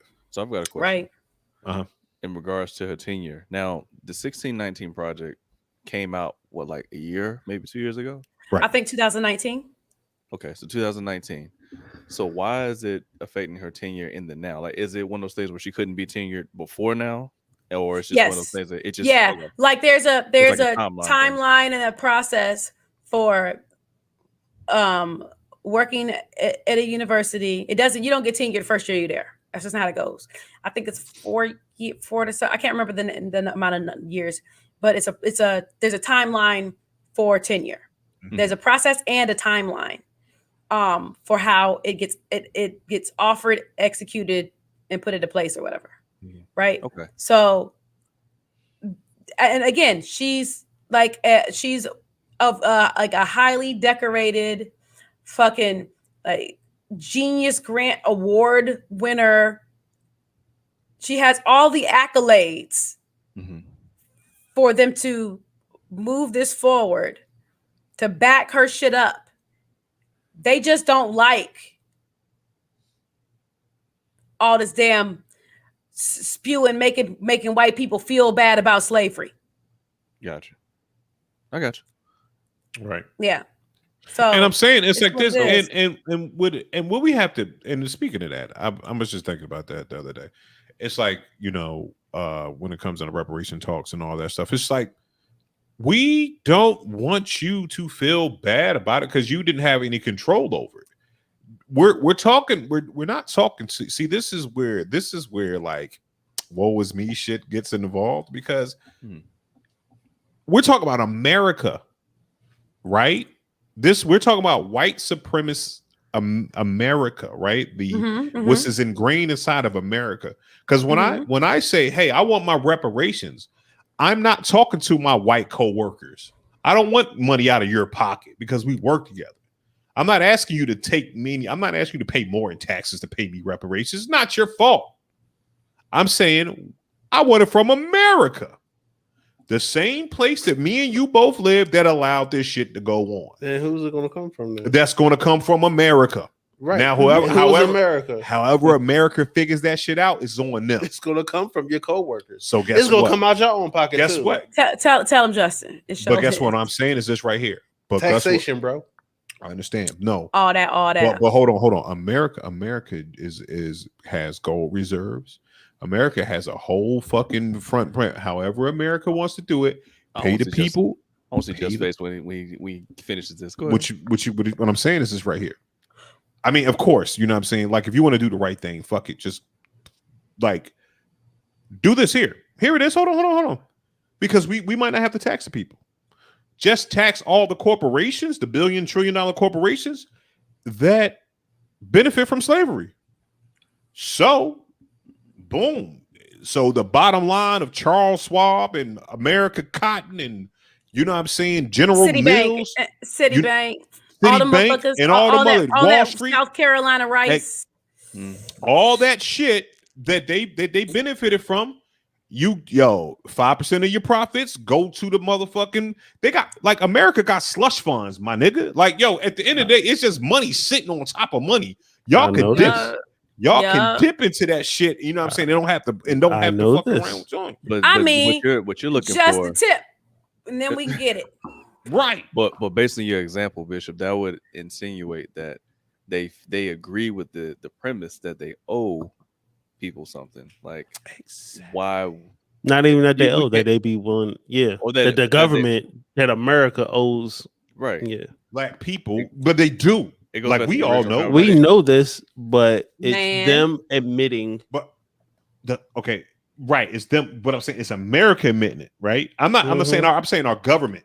I'm not saying like it's America admitting it, and then the corporations supporting it. And I'm saying you force the corporations to support it, or they get fines and levies. So, Bishop, if I could jump in here, I think if there was ever going to be a point in time where something like what you're saying could have even been I can't use that word, fathomable, but fathomable. If we could imagine this shit, damn it. If we can make it real life. We can make it real life. Yeah. The only time I feel like you could have maybe pulled a conversation like that off during the pandemic timeline, and I'm gonna tell you why. Because you would have been in the same boat and been like, look, America, you got all this, you yanked out all these trillions of dollars when people needed help, right? Okay, this is the world was shut down, blah, blah, blah. All right, cool. Then, everybody was marching in the streets about police reform and George Floyd and blah, blah, blah, and this person, that person. I feel like if that same amount of energy, when I'm talking about the protesters and all that stuff, if you had took that same volume of pressure and had been a committed effort to say, this is what we want to accomplish, this particular thing right here, like these things need to happen, but let's hone in on this whole, reparations idea. And you had that massive amount of pressure, I'm saying, then maybe, but like, just look at it from a year ago to now, like nothing's really changed. Right. We got a different president and everybody kind of chilled the fuck out. You know how many corporations, like, go ahead. I'm sorry. No, go ahead, finish. I apologize. The point that I was attempting to kind of link it into was the whole how these corporations were going along with the whole Black Lives Matter thing. That was where I was headed with it. Like, what you turn on your Amazon, you see Black Lives Matter. You turn on your Netflix, blah, blah, blah. I'm talking about that sort of concerted, we're with you type of effort, but it would have had to been more precise versus. I've learned to never say never about anything, but I understand your cynicism. And we'll see how it goes. And like I said, I've learned to never say never about much of anything. Putting up a banner is cool. Putting up in racism at the end of the end zones and all that's cool. But they ain't putting out no money. So, but these corporations think, okay, since he brought up COVID, and I'm not trying to combat, argue or anything. I'm just, hopefully this is just discussing. Please don't take it as anything else but discussion. During COVID, how many companies shut down? Major corporations too. Automobile industry still fucked up. We still feeling it to this day. Right now. You know what I'm saying? You can't get. They don't have any new cars right now. Still, I can get more for my used car than I could if I bought a new car. I didn't know. Like used cars are overpriced, way overpriced. It's great. Yeah. But these corporations, you had so many people that weren't working, laid off. So you really think if they weren't taking care of the people that were working for them, that they're going to put out money for just hell no. No, these corporations ain't going to do that. No, but see, hold on. What I'm saying is this right here. I was saying that for the reparations example, to say the reason why we get a lot of pushback and everything like that, because when Candy said we hurt white people's feelings, is that we're not out here to hurt your feelings. Because you feel as though that you're so ingrained. Your identity is so ingrained with the American dream that you don't know yourself as an individual versus what America. When I say Black Lives Matter, or if I say defund the police, if I say fuck America, there are white people like, when I say fuck America, you feel offended. Like, God damn it, you're talking about me. I don't care about you. God damn it, Steve. You know what I'm saying? I'm saying fuck America as the government, Steve. You know what I'm saying? I'm not saying fuck Americans. I'm saying fuck America. And I have the ability, to say that. And I have the ability to say, hey, God damn it, slavery is wrong. And it should, as a white person, you should not feel like you need to fight against me saying slavery is wrong, because I'm not talking to you.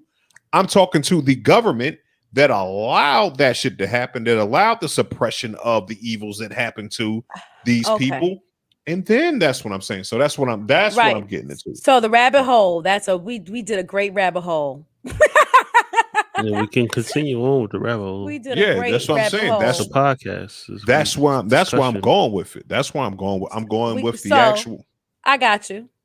Right. I got you. So that's what I'm saying. It's like this. No, white people, you should. I'm telling white people right now, hey, if you didn't own slaves last week, then you should not feel offended that people are saying, hey, yo, man, fuck slavery and fuck the government for fucking allowing that shit to happen, and fuck your ancestors. You know what I'm saying? Okay. Fuck your ancestors and fuck your racist ass grandmamas. You know what I'm saying? And all that shit. Because guess what? You as an individual, if you don't think like them, then I ain't talking to you. There is no reason why you need to stand up for Confederate for the Confederate monument. That wasn't you. You ain't fighting the war. You ain't going to Civil War. You know what I'm saying? You ain't go to fight. Me and you renting from the same apartment landlord. The fuck you? Why the fuck you mad for? You know what I'm saying? But that stuff still means something to them. Man, right. Yeah, that's what I'm saying. You put too much meaning in it. If I say, yo, fuck the Confederates, just like there's people out there, like, if we can agree, there's motherfucking children of motherfucking Starship Troopers or whatever, like, fuck Jedis. You know what I'm saying? You killed my daddy. You know what I'm saying? Like, at the end of the day, you know what I mean? It's two sides to every coin. You know what I mean? It's like, so yeah, you could be proud of that shit, but guess what? You got to realize the evils that come with that shit. Well, Bishop, to kind of tie into what you're saying, though, you got to think. I mean, Candy said I'm being a bit cynical. I probably am, but we're going through a process right now where they're talking about these things. They're calling it critical race theory, if I'm calling it correctly, and that they don't want to teach it in the schools, and thus even removing just another layer of information to say that you guys don't deserve nothing at this point. Like, slavery wasn't even a thing like y'all said it was. You know, they were indentured servants. They weren't indentured servants. They weren't slaves. Like, the Irish were indentured servants. A lot of them, right? And that is kind of, it's like this constant moving of the goalposts. Like, it is, again, it's never going to happen unless there is a mass concerted effort, and it's got to be clear. It can't be like this person saying that person, and this Dr. Umar saying this, and we're saying that, and this other person saying this, and blah. I like that dude more. He's fun to listen to. Listen, so the point I being stare is at you blackly. Dr. Umar is he's the woke Kevin Samuels. Yeah, you know what, yo. Did you see the ones, yo? Dr. Yo, he is, you know what it is? He knows what he talk about. It's just that he's a slime ball. You know what I mean? It's like at the end of the day, it's like he's a slime ball. Because there are many examples of his slime ballness. Mm-hmm. All you have to do is step back. Like, remember that one time when he was talking, right? And he had his like dashikis and shit and his I'm blacker than you fucking trophies and shit. Okay. And he actually flipped his motherfucking joint. It was like, vegans are us, da-da-da-da. And he flipped his shit and it showed where his living room was at. This nigga had like Burger King motherfucking joints, had like a dead white woman in this shit. It was like, yo, it was his fucking apartment was disgusting. And it was like this. I was like, slime ball number one. You out here talking about fuck these corporations. And you got Wendy's bags and all that shit just like piled up. Like, oh dang. So it's like, all right, cool. Like I could have got a salad. Right. You know what I'm saying? Like, but you know what I mean? You got the vegans are us, like, yo, fuck the meat, and it's like a dead burger just sitting over in the corner. And then the other time when the chicks were walking, a live burger, but okay. When he was about to do a live, and he had the joint, and you could tell like ladies like walk past him, and he didn't know he was live. He was like, and was just checking with chicks. I was like, yo, you a motherfucking slime ball, homeboy. You know what I'm saying? Like, yo, you just like me. You just got a doctor in front of your shit. You's a slime ball. You went to 3 more African American studies groups, and you still a slime ball. Is he really a doctor though? Is he really a doctor? Like Dr. Phil? I think maybe like Dr. Dre. I mean, he's listed his schools in the past, and they haven't refuted, as far as I know. Okay, so he might be a doctor. He's just still a slime ball. So we got it. I think we need to do this right here. We got to like, he's the vegan dude that still dips his tofu in bacon grease. All right, so let's say you got an honorary doctor, would you want people to call you doctor? Fuck yeah. No. If you have an honorary doctor? What? Honorary? Yeah. That's what. No. I'm out here. You ain't earned it. It's honorary. They just gave it to you because you. Come on, Dr. Thornton. Come on, Dr. Thornton. Nah, don't do that. I wouldn't do that. Yo, I'm sliding everything. Excuse me. My name is Dr. I'm only putting it on my identification. I don't require anybody else to use it though. I'm putting it on my identification, but that's it. There you go. Cool. Shit, you don't know I'm gonna have a motherfucking little spray painted shirt. Say Dr. Bishop Omega. Nah, I won't. Hey, on my titles. That does roll off the tongue though, Dr. Bishop Omega. Bishop Omega. And I'll be bored, and I'm telling you, my shit my halfway woke shit is gonna be crazy. I'm like, nah, it wasn't earned. I wouldn't want it. I wouldn't. Will you accept it? I would accept it. Right. Be grateful. Thank you. But I wouldn't be out here like, yo, I'm a doctor. Call me doctor. Right. That'd just be something I just have on the wall. You know what I'm saying? I got a doctorate. I feel you. Yeah. I would only bring that shit up like how people bring it because I take like do IT. You know, people call it like, well, I have a doctorate in such and such. And, I had to stop one lady. I have a doctorate in this, and you won't talk to me like I'm stupid. I'm like, well. You're a doctor in your subject matter. You don't do this every day. Like I said, and you know that I told her this. This is what I said. I said, no, I'm not talking down to you, but you don't do this every day. I do. I'm the subject matter expert. Like I'm not. You do brain surgery. I don't know how to do brain surgery. I'm not going to come in and kick the scalpel out your hand. Right. I know what I'm doing here, and I'm telling you what you did wrong, and I'm breaking it down to you because guess what? If your degree. I was like, you don't have a degree in password resets. Right. You don't have a degree in it. And I'm now, if you want to project the fact that, you feel like that you should be smart enough to know this, then maybe it's your system that's off. You shouldn't be calling me. Shouldn't be calling me. There you go. And I said it when I say that right there, outside of like really that many words or whatever, she was like, oh, shut the fuck up. Let's get through it. I'm not arguing with you for 5 minutes. I'm not arguing for 5 minutes to get 2 minutes worth of shit done. I got you huffing. What are you doing, lady? Shut the fuck up. Well, I have a doctorate. Fuck your damn. Well, with that doctorate. Oh, that's nice. Yeah, that's we get fine. that. I'm around doctors all the time. Doctor. Oh, okay. Yeah, I work in a doctor, whatever. Dr. Smith. Okay, well, fuck it. Miss Smith? No, call me doctor. Well, fuck it. Okay, Dr. Smith. Dr. Smith, I don't know my motherfucking password. Like, nigga, shit. You ain't that damn busy. I like when I'm around there, they be like, we asked for security. I'm like, okay, you're a nurse who? I'm a doctor. I'm like, oh, okay. CNA, RNA. You know what I'm saying? That's still going on. Well, the securities. I'm like, oh, okay. You obviously can't read because it says police. Police. It's a little bit different. Like, there's a difference between a nurse and a doctor, right? Yep. Yeah. So we're gonna work on our knowledge. We're gonna work on our acknowledgments to one another. Okay. Right. Because I don't have a security. The security's a nigga with the flashlight. I got a whole ass gun, nigga. You see this bulletproof vest? You know what I'm saying? The security is the nigga that like Bishop Omega. This is the difference between security and police. Right here, I'm security. You see this? You see this right here? Y'all go ahead though. Like, yo, that's crazy. Y'all come through. You see how just ready to pounce at any time? He ready to get in action. Y'all come on through. Y'all come on. Stupid. Oh man, that's all I'm here for. Yo, I'm here to keep the kids in line. Hey. There you go. Hey, chill out. Hey, y'all stop running this hallway now. Stop running. ma'am. Y'all come on. Do you have your pass? You have your badge? Don't block the elevator. Don't block. I'm the don't block the elevator, Nick. There you go.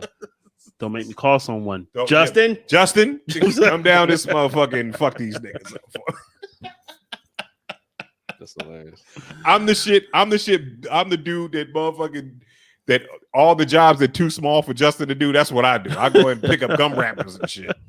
Because this nigga got an AR-15. He can't motherfucking bend over and shit. Man. I got these gas grenades on me. Can you pick that gum wrapper up for me? No problem, sir. I'm out here saving lives. Oh shit! I'm a janitor with a badge.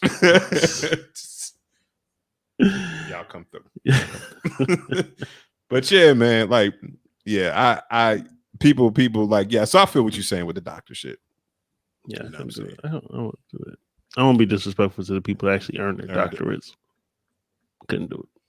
Like a reverend too. Do you have to have like papers to say you're a reverend too? Yeah, you gotta be ordained. But you get an ordained shit from like online and shit. You can. Yeah, you can. So how does that work, P? So when I got mine, ask Justin. Justin might know better. Justin might know better than P. Why? Why would I know better? Ain't you a rabbi? Yeah, I feel like just would be ordained on a low. Like you one of them niggas that might be an ordained minister. I didn't go to school. I didn't finish though. God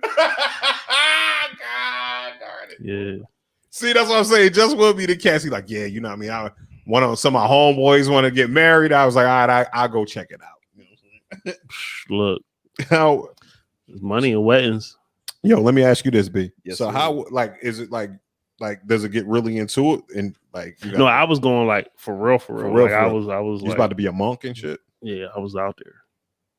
This was after you got like what did you like wear like a robe and shit and have like half your hair braided like Martin? I wasn't Brother Sunflower. I wasn't on that. He joined the cult. Hey, I wasn't P, Brother Sunflower. P might be more Christian than Christian to you, B. But I was answering the calling. Hey. They call and hung up. Nah, they hung up. That's fucked up. He's way more Christian than you. That's how Christian people be though. Like true story. As a Christian, we got levels of Christian. We like Super Saiyans. You know what I'm saying? Like levels of Christianness. Is that Christianness? You know it's true. Yeah, like you got the Holy Roller, Baba Thumpers. Baba Thumpers. Yeah, then you got the CME members, the Christmas, Mother's Day, Easter. You know what I'm saying? They be like, "Amen, amen." We like holy stop. water. Pop. You know, no, stop. I can't do that. The Holy Spirit. It's funny, but you can't. Wait till I get the blue hair, boy. Oh, good. Get the church hat. The larger the church hat. That's what I say. The larger the church hat, the more Christian you are. Man. Goodness. Yo, Bishop, I feel like you the dude can't nobody take to church because you be clowning the whole message, yo. No, I take church serious when I'm there, man. But guess what? If you get me, yo, that's funny though. But see, no, that's me. On the low, that's me. Like, I'll be there, I'll be sitting there, and I'll be talking about people in the choir. I'm like, that mug can't sing. Oh, man. I'll just be. And the miming, that makes me laugh so hard. It's inappropriate. Right. Not what the thing is this right. I don't like it when people try to do this. Like when they say that you can't say certain stuff or you can't I'm like, shut up, you don't know. Yeah. Like at the end of the day, like you're going, like what I'm saying is right here, because we're going off of faith. Yeah. Faith means that I have a strong belief in something like that, but I don't know. You're saying I don't really know.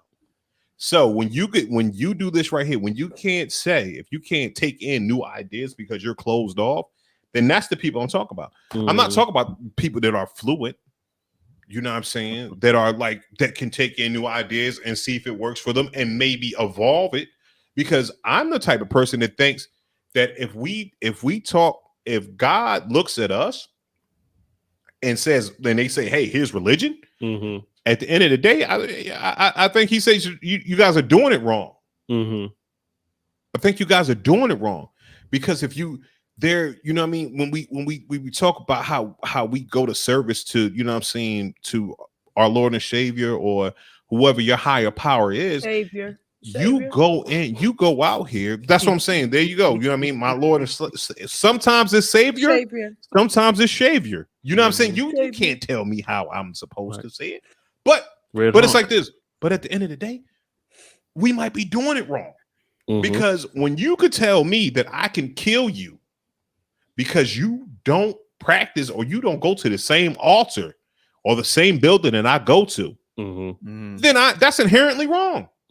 That's inherently wrong. When I have to come to you and kill a bunch of people so you can convert to the way I think. Can you imagine that? Like if Jehovah Witnesses on Saturdays start gunning motherfuckers down? Do Jehovah Witness. You believe in the, you know what I'm saying, Lord Jesus? Nope. You know what I'm saying? And then they go down a block. How many people will be Jehovah Witnesses right now? You know what I'm saying? And all they're doing is they're, you know what I'm saying, they're going door to door and they're selling their religion. They're saying, hey, check this out. Here's a conversation. You know what I'm saying? So it's like, that's where I'm at with it. So when people say you can't say that, no, I absolutely can say that. I absolutely can say that because guess what? It's not me talking. Someone needs to put this out there. I'm an idea that has to come out there. It's just like, because we could all be freaking wrong. And then everybody gets in. Like, man, y'all was messing up, man. Everybody, yo, listen. As long as you was a good person, then this is what it is. Because it don't matter on no type of religion or anything like that. They always believe in one supreme being. I don't care how many. If you got 100 gods, I don't care if you got 2 or 1. It's always one supreme being. You know what I'm saying? And then people got to understand this right here. God is not a name. It's a job title. So when you think of that, when people try to do the difference between Allah, you know what I mean? Allah is just God in a different language. Ooh, mind blowing. You believe in Allah? Yeah, I do. Like we all do. If we spoke Arabic, it'd be the same dude, right? You know what I'm saying? Or the same female. That's the way I look at it. Because it's a job title. You know what I'm saying? It's just he got the like what did Star-Lord's dad say? He was like, "Oh no, I'm with a small G." You know what I'm saying? God, yeah, with a small G. You like, you know what I'm saying? I'm not the big guy, but you know what I'm saying? I got a cell phone number. You know what I'm saying? It's like Nori having Jay-Z's cell number. You know what I'm saying? He might call me every once in a while, but I'm not the guy. You know what I'm saying? So that's the way I look at it, man. So when it comes down to religion, maybe I'm off. Maybe I'm wrong. What do you think? I hear you. You hear me? Yeah, I hear you. I had a question for you. I'm getting off topic. Okay. Would you rather look like Donald Trump or talk like Donald Trump? I feel like I already talk like Donald Trump a lot. Okay. So I'm gonna go and talk like him. But I kind of look like him too, though. Let's get that. Let's go. What? Oh wow. We got spam, y'all. We got spam. Hey, yeah. We are in there. We got hacked. Want to be famous? Buy followers. Yes, we do need to buy followers. You know what I'm saying? Listen, how much is it, Pete? Can we chip in $20 a piece? How many followers can we get for $80? This shit. Can we get $80 worth of followers? What would you rather do, Just? I don't know if I want to walk around and talk like this bigly. Yeah, bigly. I don't know if I want to say the word bigly and huge, not huge. I don't know. But B, you gotta. You know what? I want to look like myself and talk like you. Really? Yeah. What about you, Candy? I want to look like that man. You gotta look like Donald Trump. I'm talking about like your braids got to be like 80% of your braids got to be missing right now, and you just got to comb them over your head. You know, with a bald spot. I think I would just talk like him and pull a Beyonce. You saying Beyonce talk like Donald Trump? Not like Donald Trump. But she can't Beyonce talks like she didn't go to high school. And we all know people who didn't go to high school at all. And when they open their mouth, you can tell, nah, you went for a while, boo. You know what I'm talking about. I just went to the lunchroom. I just played spades. It don't She's matter. Not well you were spoken. still there. It's bad. That's why she don't talk. Think about how long it's been since you've seen a Beyonce interview. It's on purpose. I would just pull a Beyonce. I always looked at it different than that. I've heard her talk. I just always looked at it like she's done movies. What are you talking about? That's not an interview. Like that's someone writing your shit, though, right? Candy's is it the way she say words? Is it?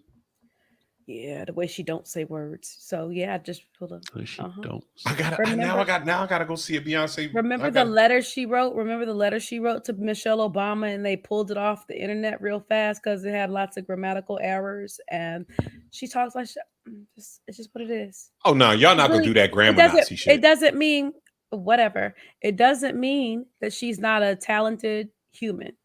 It just means that she knows what she's good at and she executes that more so than the other end. So what? She can't spell. Bishop can't spell. I can't spell. I'm not. I'll let you ask me a question, and now we fight. No. Now we at this rabbit hole. For us non-spellers and Beyonces of the world, we feel attacked with you, Candy Carver. You know what I'm saying? I bet you don't like people that can't color in the lines either. I actually do. I think it's fun. So you out here out cuddle outside the lines and shit. You know what I'm saying? I like that. Yep. You like that, but you can't. But she can't have grammatical errors. You can't nitpick. You can't nitpick. It's not like I hate Beyonce. It's not like I. You do hate Beyonce. Beehive attack. There's gonna be like 5 or 6 beehives at your house. Bzzz. Right. What did you talk about? 6. They say 6. Like. Nah, but yeah. So I'd pull a Beyonce. I just wouldn't talk. Mercy. I'd let people talk for me. I would let my art talk for me, and I would be quiet. Yeah. That's how that would go. I can't blame her. Me, if I had to pick, I'm gonna talk like him because I definitely like looking like me. I don't want to look like him. That's right. That looks painful to look like him. It looks painful. Yeah, man, for real. Oh, bad health and nah. I rather you like it. He got the gout. He probably do. He got the meat. He got gout. He definitely got the gout. He probably smell like bologna too when he sweat. You know what I'm saying? Like cold cuts. Puppy dogs. You know? All right, we talking about anything else? Man, you know what? I don't think we got shit. What else we got? We're gonna talk about the battle coming up this weekend. Oh yeah, the verses, man. Swiss Beats versus Timbaland Part 2. I thought you were talking about Bow Wow versus. No. That shit gonna be. That's for the culture though. You gonna watch that? Well, Bow Wow. I'm not gonna watch it. But let's see, cats that are 10 years younger than 9. They gonna kill that shit. The 35-year-olds just kill that shit. Like I was too old for them niggas. P, you here for it, ain't you? P is I'm here for it. I ain't gonna sit here and lie. I'm here for it. I'm here for it. Because if y'all remember, we didn't talk about Soulja Boy, but we did talk about Bow Wow in the verses like early on. They were like, "Nah, we don't think you should do one." Da da da. But him versus Soulja Boy makes all the sense in the world. Yeah, like that's a solid, pairing. Is that happening for real? Did I miss something? Yeah, it's really happening. Yeah, they happening. They doing it for real. Yeah. Okay. That is actually going to take place. Who do y'all think is going to win? Soulja. I'm with you on that. Actually, I don't even understand. I don't know no Bow Wow songs other than playing basketball. My boo. My boo. Won't that him? Wasn't that Usher? You ain't perfect. No, I'm sorry. No, up in the club joint. We ain't never. Yeah. We can always. Sorry, it's not my boo. You like you. Oh, same okay. shit. You all right? So I know 2 songs. Yeah, like the you up in the club joint. You ain't got it like up in Atlanta. You ain't fresh as I'm is. The fresh as I am. Oh, fresh as I is. Ooh, so 3. Yeah. That's a good one. So basically, he's just gonna do features. It's gonna be a feature versus. Nah, it's gonna be features. But remember, because we all watched 106 in Park though. Yeah, he was Mr. 106. He is Mr. 106. Exactly. So it's like this. There is no way you don't know Bow Wow. Like being 40 know years old, songs, even if you don't know a song. But because we were there watching 106 Park. So yeah. It was just like, we're gonna get through this Bow Wow shit to get to the Benny Siegel and Jay-Z shit. You know what I'm saying? I'm trying to listen to in the Justin Timberlake joint. You got Let's Get Down with him and Birdman. Do you remember that? No. How did we get here? Y'all said fuck Swiss Beats and Timbo. Y'all went straight to the whack joint. We just talking. Listen, Candy. Now who's being cynical? Who's being cynical, Candy? I'm not being cynical. Never mind. I'll be quiet. Keep talking. You can join the conversation with us. No. There will be no shutting down. You will not shut us out, Candy. We are friends. No. Ain't working right now. Go ahead, talk. Go ahead. I'll be quiet. No, we're not saying you're just not gonna make us stop our good conversation about good old Bow Wow and Soulja Boy. You're right. Keep going. Yo, you can't do that, Candy. You're being rude, and we will not have it. Okay. Oh, now, okay. Still being rude. I'm gonna keep going. So yeah, you go ahead. Go ahead. Because you just paused. So there it is. She's done. Do you remember "Let Me Hold You" with Bow Wow and Omarion? Yes. No. So that was a big song. That was. I can't sing it, so I'm not gonna attempt to. But you should. Yeah. That you had "Shorty Like Mine." That was him and Chris Brown. Okay, 4. You gonna be like, yo, now you go like, let's watch it and figure out. Like, I know this song, right? And then you want to be that shit like, that's what's gonna happen. I mean, that's how a lot of the verses been anyway. You know what I'm saying? You're like, I forgot about this joint. So I think we're gonna be here for the Bow Wow. I'm gonna watch it. I'm gonna watch it now. Yeah, man, it's gonna be good. And Big Soulja, he gonna pull out all his hits. Tap that Soulja boy. Hits. Crank that. She got a donk.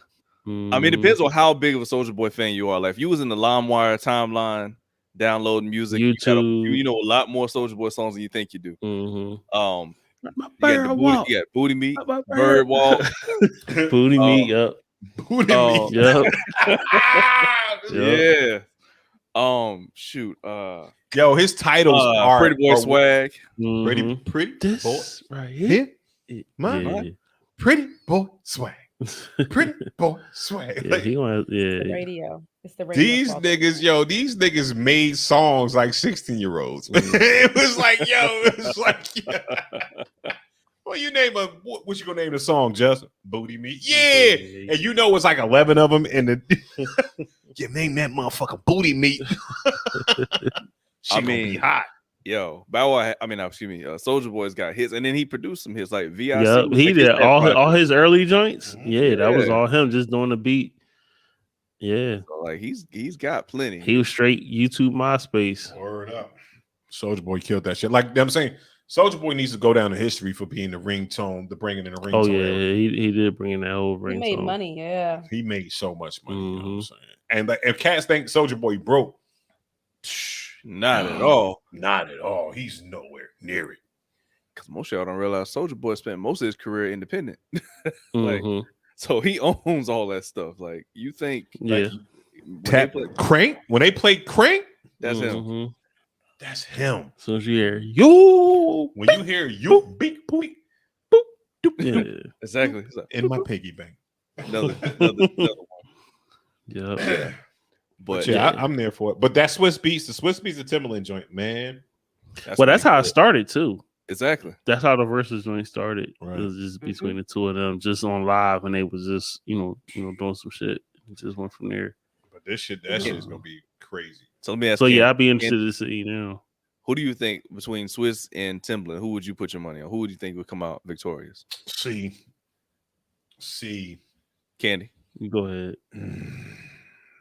All right. I'm about to say. Go ahead, Josh. I'm going Tim.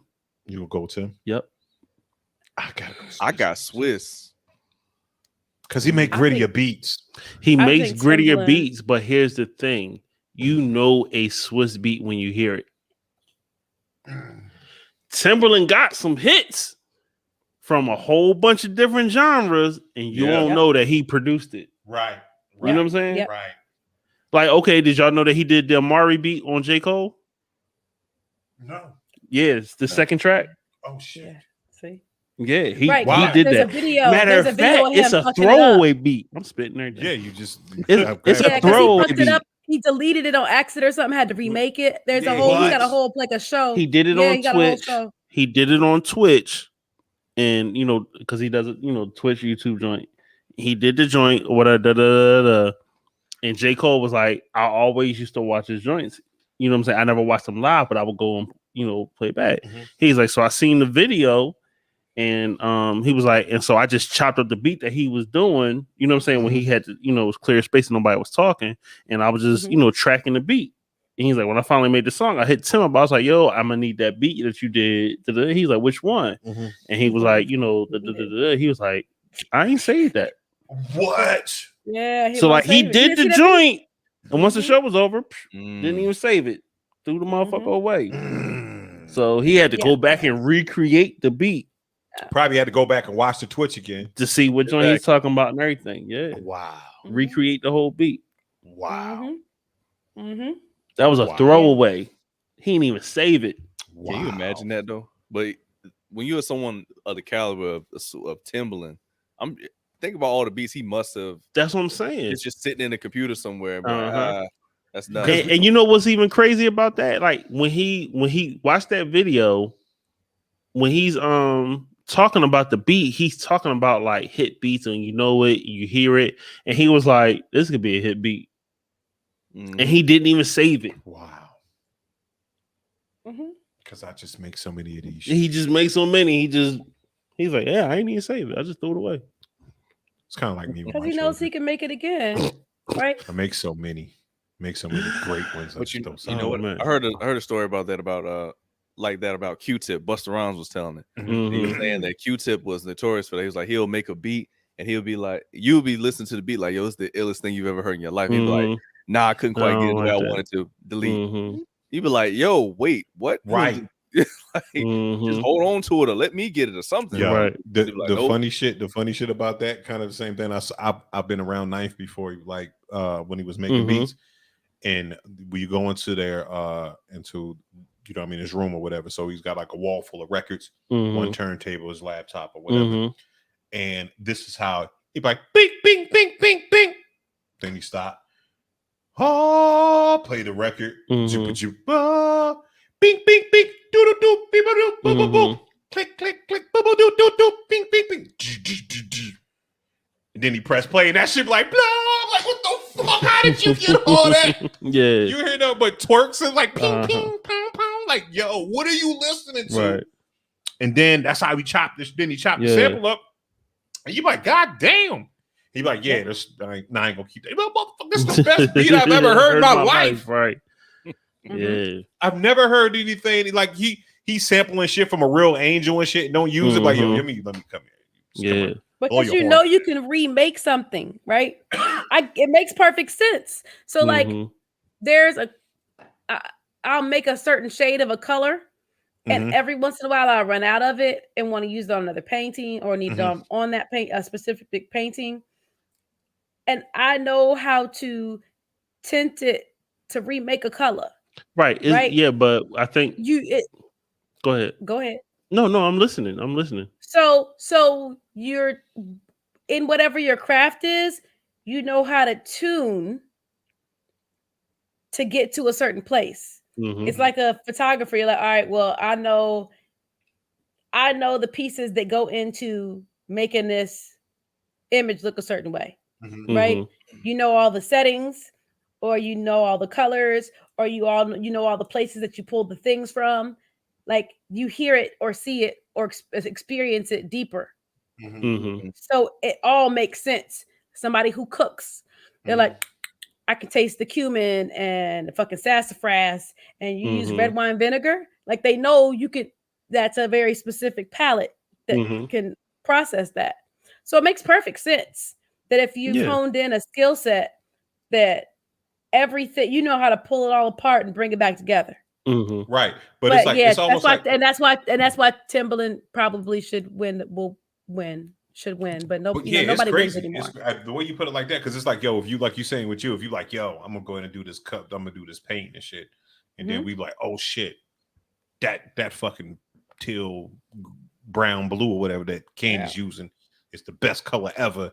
And you're like, all right, I'm just throw away the whole damn jar. Like, no, nigga, you can't throw away the jar. Give me the jar. Give it to me. But it's more so not just that. It's just also the how you used it, the art that you have on it. Right. You know what I'm saying? It's like, don't throw that away. Don't throw that shit. And she like, yo, I messed up. The line was off. Like, no, it wasn't. I got like 5 paintings upstairs that are 60-70% done that I have never finished. Right. Because I'm irritated with them. I only threw one of them away. The rest of them just sitting up there making me grunt every time I walk past them. Because I just thinking in retrospect. All right, let's just say Cole was going to have a sit down with Tim to do, you know what I'm saying, music. Timberland may not have been thinking about that, joint. He would have been trying to show on some other stuff, and that, you know what I'm saying? And he just don't even feel it. When he did with the dirt on the shoulder shit when he did with Jay. Right. Because he was listening, and he was like, no, go back to that one. He's like, which one? Like this one? He's like, oh, you don't want that. He's like, yeah, no, I want that. Play that some more. You know what I'm saying?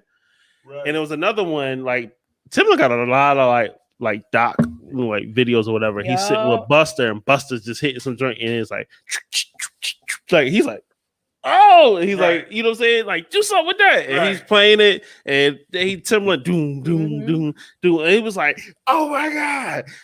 Record that. Right. Give me the CD, brother. You know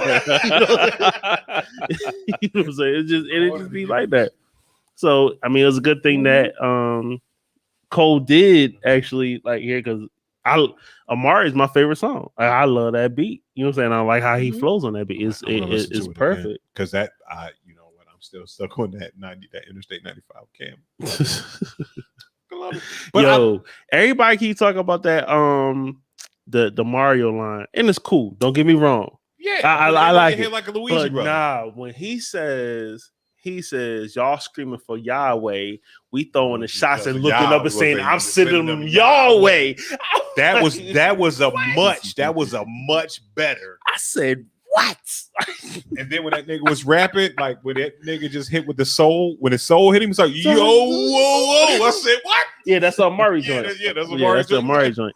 But bro, like that. But that Interstate 95, when he said that, I was like, yo, slipping on, and he doing a fast rap too. He was like, bullets is humming like Cuddy. I was like, ooh, y'all just don't realize. He's spitting. He's spitting on this. You know what I'm saying? He's spitting. Rappity rapping. He's rappity rapping. If you like, have you heard the it's like only one song I could just like. I want to skip, but I still listen to it. You know what I'm saying? The one with 21 Savage, is it? That's the one I don't like either. Yeah. I like that one. I like that one. I like the beat. I like the fact that 21 Savage at least helped. Like, for the most part, he stayed. He was consistent. Yeah. It's like That's what it is. It's consistency. But he had a corny line. He said something about that chicken and y'all breasting me. Yeah. Planting the seeds. I ain't talking about sesame, something like that. But I was like, all right, whatever. But everything else he was going in on. But no, it was the joint with actually the joint where he got a little bit. I just don't like the beat. Right. The Pride is the Devil. I don't like that one. But Little Baby. We talked about it last week. Yeah. God damn it. Yeah, he's rapping. He raps. He just raps like everybody. He just raps in a cadence that it's taking my old ears to get to the point where that joint he did with Drake, he be going in. And then the joint he did on the Cal album, he was going in on that one too. Yeah, he rapping his ass. Yeah, he's rapping. But that whatever drugs you won't keep doing them, young brother. But yeah, Amari's my favorite song on that album. Though. I like it. And then 100 Million. Yeah, I might listen to that shit on the way home. Yeah, I might rap around. I might, you know what I'm saying? Take a quick. I was gonna say. I was about to say you ain't gotta go far. So you had to make a couple laps around. I might have to lap it. I might have to. You know what I'm saying? Make the left instead of the right. You know what I'm saying? Go the long way. Got you. Just let. Yeah. Take 40 home. I'm gonna take 40 home. That's what I'm gonna do. I'm gonna jump on I-40, get back. Yeah, I was just playing that all day today. Oh, that's funny. And listening, I was like, yeah, he rap. He can rap. Yeah, that dude can rap, yo. Like I fuck with him. You know what I'm saying? Like Black Thought, Royce the 5'9", J. Cole right now is probably like if I want just pure ass fucking just lyricism. And then if I just need my good old cocaine rhymes, it's gonna be Benny the Butcher. Yeah, Benny. Pusha. Gotta be Pusha too. Oh. Yeah. I like clever coke rhymes. You know what I'm saying? I like when your coke rhymes, you know what I mean, make me giggle. Right. Giggle. I like coke rhymes. I agree, Bishop. Coke rhymes, I completely agree. Like it's like the lion, the lemon face, the lemon poo face, like like I remember the scrunched up. You hear what he said, face? That's why you like common sense though. Yeah. I like being in my patrol car listening to Coke rap. Yeah, Coke. What? I think that's pretty great. I know that could be no other feeling than like, ugh. Push. Trap, nigga. That nigga be like, push. Yeah. And I be like, I like Re-Up Gang, so I still listen to We Got It for Cheap, for real, especially Volume 3. That's my favorite. I still be listening to those. So right now, if you could say Keys of Cocaine, right, for the Coke rappers, who would you like? If we say they did, like, who are the top your top 5 Coke rappers, and do they got like who has more keys than everybody? Like, would you say Jay? Jay has to be. Okay, I'll put Jay in the Coke rap. He's got more keys than everybody. Like everybody works for Jay right now. Yeah, he's the plug. He's the plug. Okay, interesting. Okay. Who do you think, Candy? Who? Because I don't think nobody got more keys of cocaine than Jay-Z. Okay. Yeah, I don't think so. I'm just trying to figure out like what the keys barometer is. If it was real keys, it was like we talking about like they like as far as if their rap career, what they and their what we're talking about as far as them being their albums and stuff. They were early pushing the drugs they were pushing. You know what I mean? Jay-Z has to be. Jay-Z, Jeezy. Jeezy. Jeezy's gotta be in there. Yeah, Jeezy's like Jay-Z's underboss. He's meek. He's not meek. He's bleak. He bleak. Yeah, he is bleak. You know what I mean? Yeah. He this shit for cheap. Jeezy is bleak. Cameron. I gotta go to Dipset. The Dipset is like the Wild Onions. Nah, not. But you think they'll be like straight Jewels maybe. Jada Kiss. See, it's I complicated. feel like if you do Jada Kiss and the Locks, you got to do them like kind of together, right? Yeah, I'll agree. Yeah. I'm good with that. But then that's why I said I don't want to do Dipset. I would just do Jewels. But I'm saying I don't think Jewels got more coke than Cam though. I think they're coke conglomerate. Yeah, they got to be a coke. They got to be a coke group. Oh my god.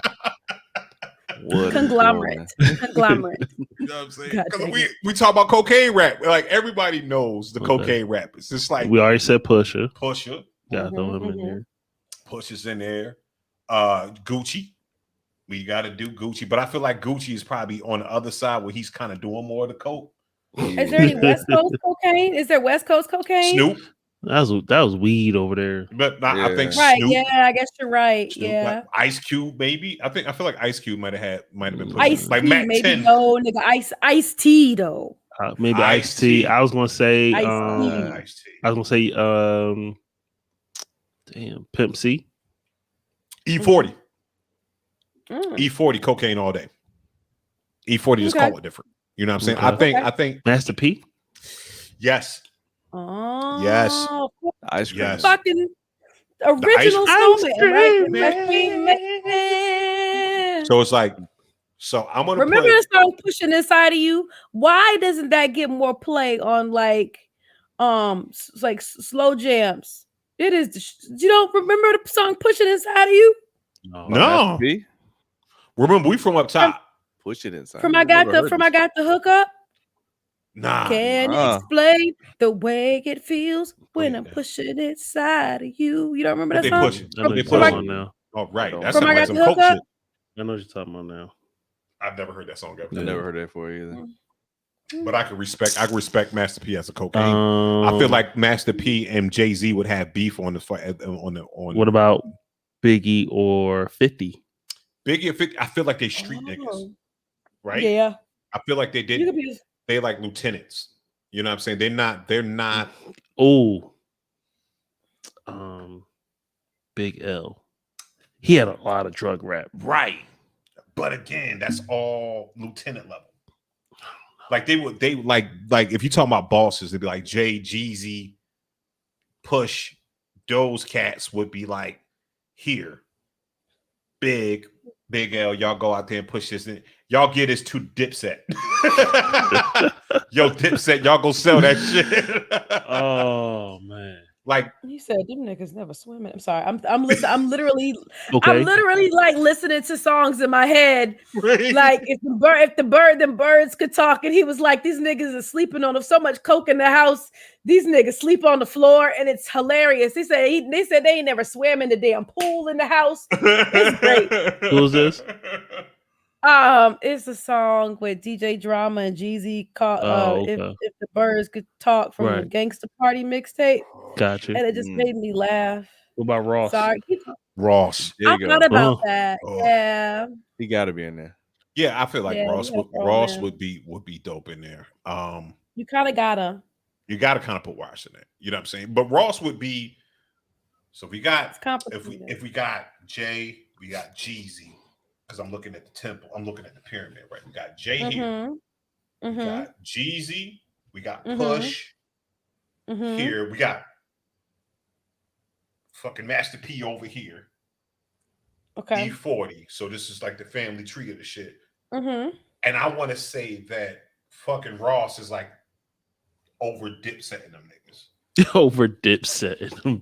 Like, yo, what? Like he like if you say, yo, who your squad? Yo, the Dipset niggas, little Dipset niggas. Oh my god. The Locks and Dipset is under Ross. I'm talking when it comes out of cocaine rap. You know what I'm saying? It's like, yeah, because he in Miami. So maybe he might be the plug though. Maybe he might be the Soul Pound dude out in Miami that Jay getting his shit from. He might be the middleman and shit. Like he might be the nigga that Scarface homie hung him out the fucking. He did some dumb shit and they're gonna hang him out the helicopter. Not Rick out Ross. The helicopter. Yeah, you never seen Scarface? Scarface? That sounds like Paid in Full 6. Yeah, you should watch Scarface. It's dope. It's a good movie. No, y'all remember? I've told y'all that I haven't seen Scarfaces or The Godfathers, and I don't know how. You said Scarfaces is only one. It's not anyway. There's only one. There's only one Scarface. I think you think of Carlito's Way. Godfather. Okay, yeah, that's probably what it is. I think she's thinking Carlito's Way. That makes sense. I ain't never seen none of it.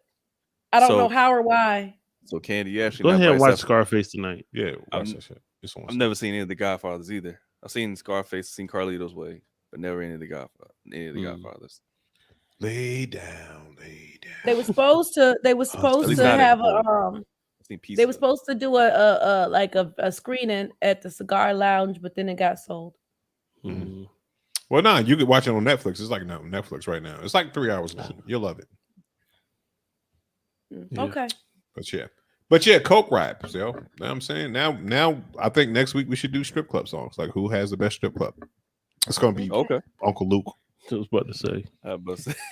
Uncle Luke versus it'll be Uncle Luke or Ludacris. Like who strip club are you going to? Ludacris or Uncle Luke's? That I don't think nobody strip club gonna be like. I feel like Uncle Luke should have make you itch a little bit, huh? I'm probably go Ludacris. Ludacris strip club. I feel like it's family friendly. It's gonna be more classy. It's gonna be the floor. They gonna at least mop the floors. Ludacris shit. No. Uncle Luke joint, they ain't wiping down the poles or nothing. They just going back after somebody.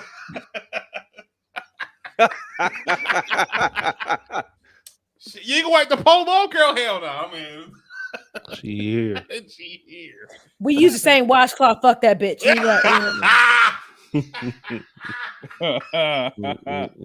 Why we use the same? It's one washcloth for the whole. Y'all bugging. And they out there using the same bar soap too.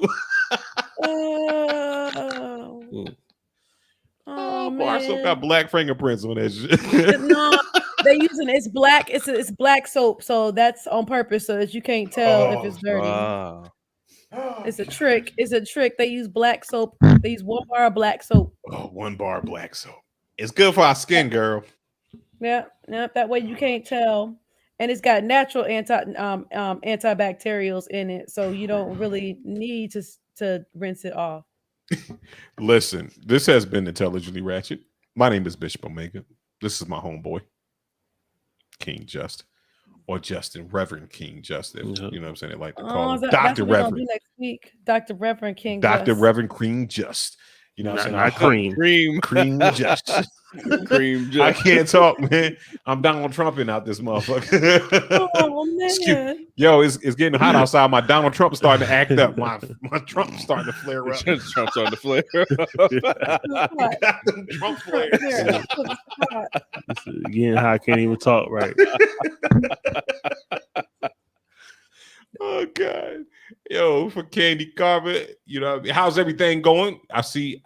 Are you done yet with your crosswalks and everything like that? Because I know. Oh, the transportation. Remember, I told you the transportation department only gave us 24 to 36 hours to install it, so it had to be done.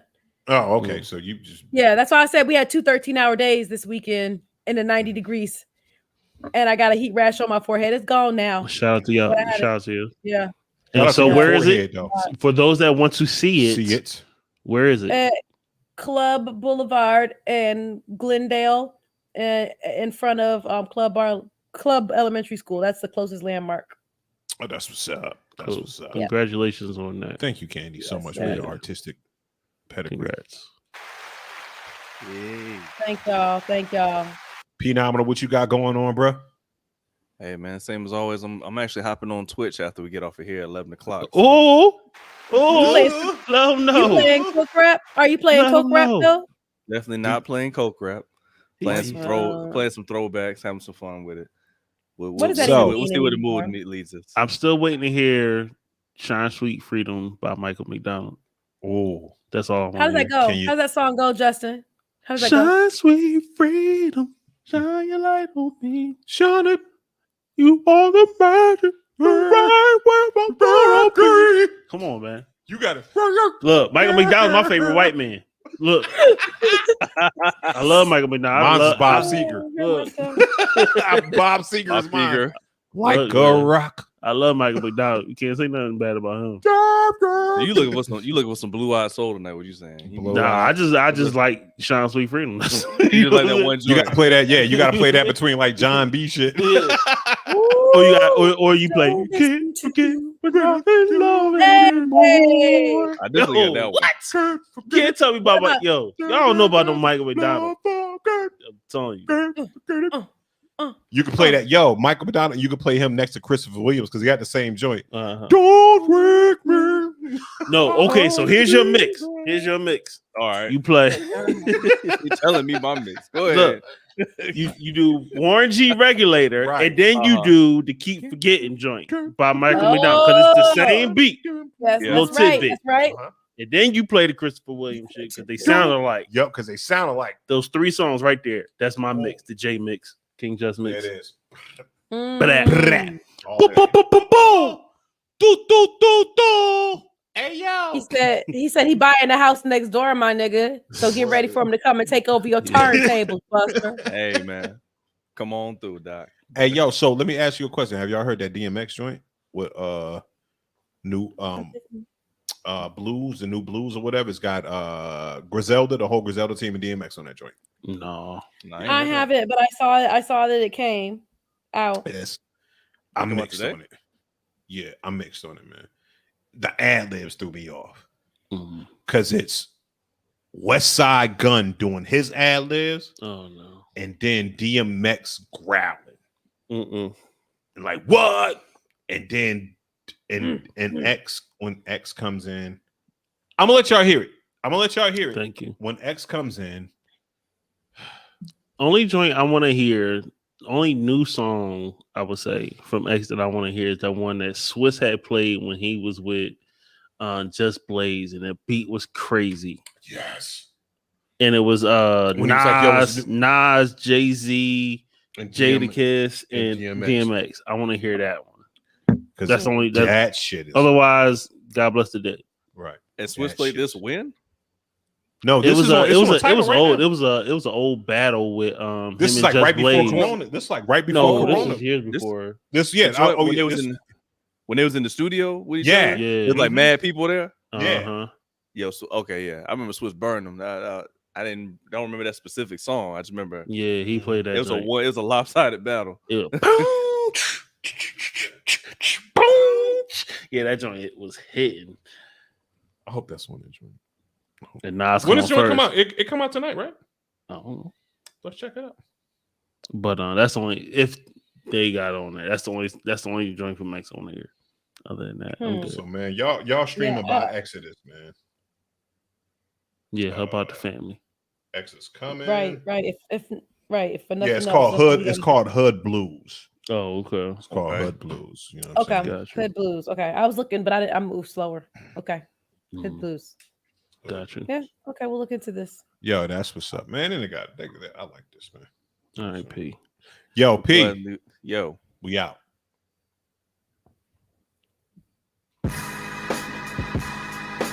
I like that intro. It goes off. Watch that part.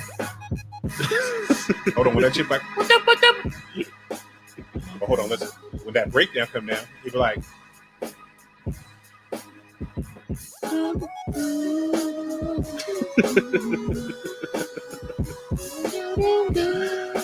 Oh God, bless this. How are you like this? We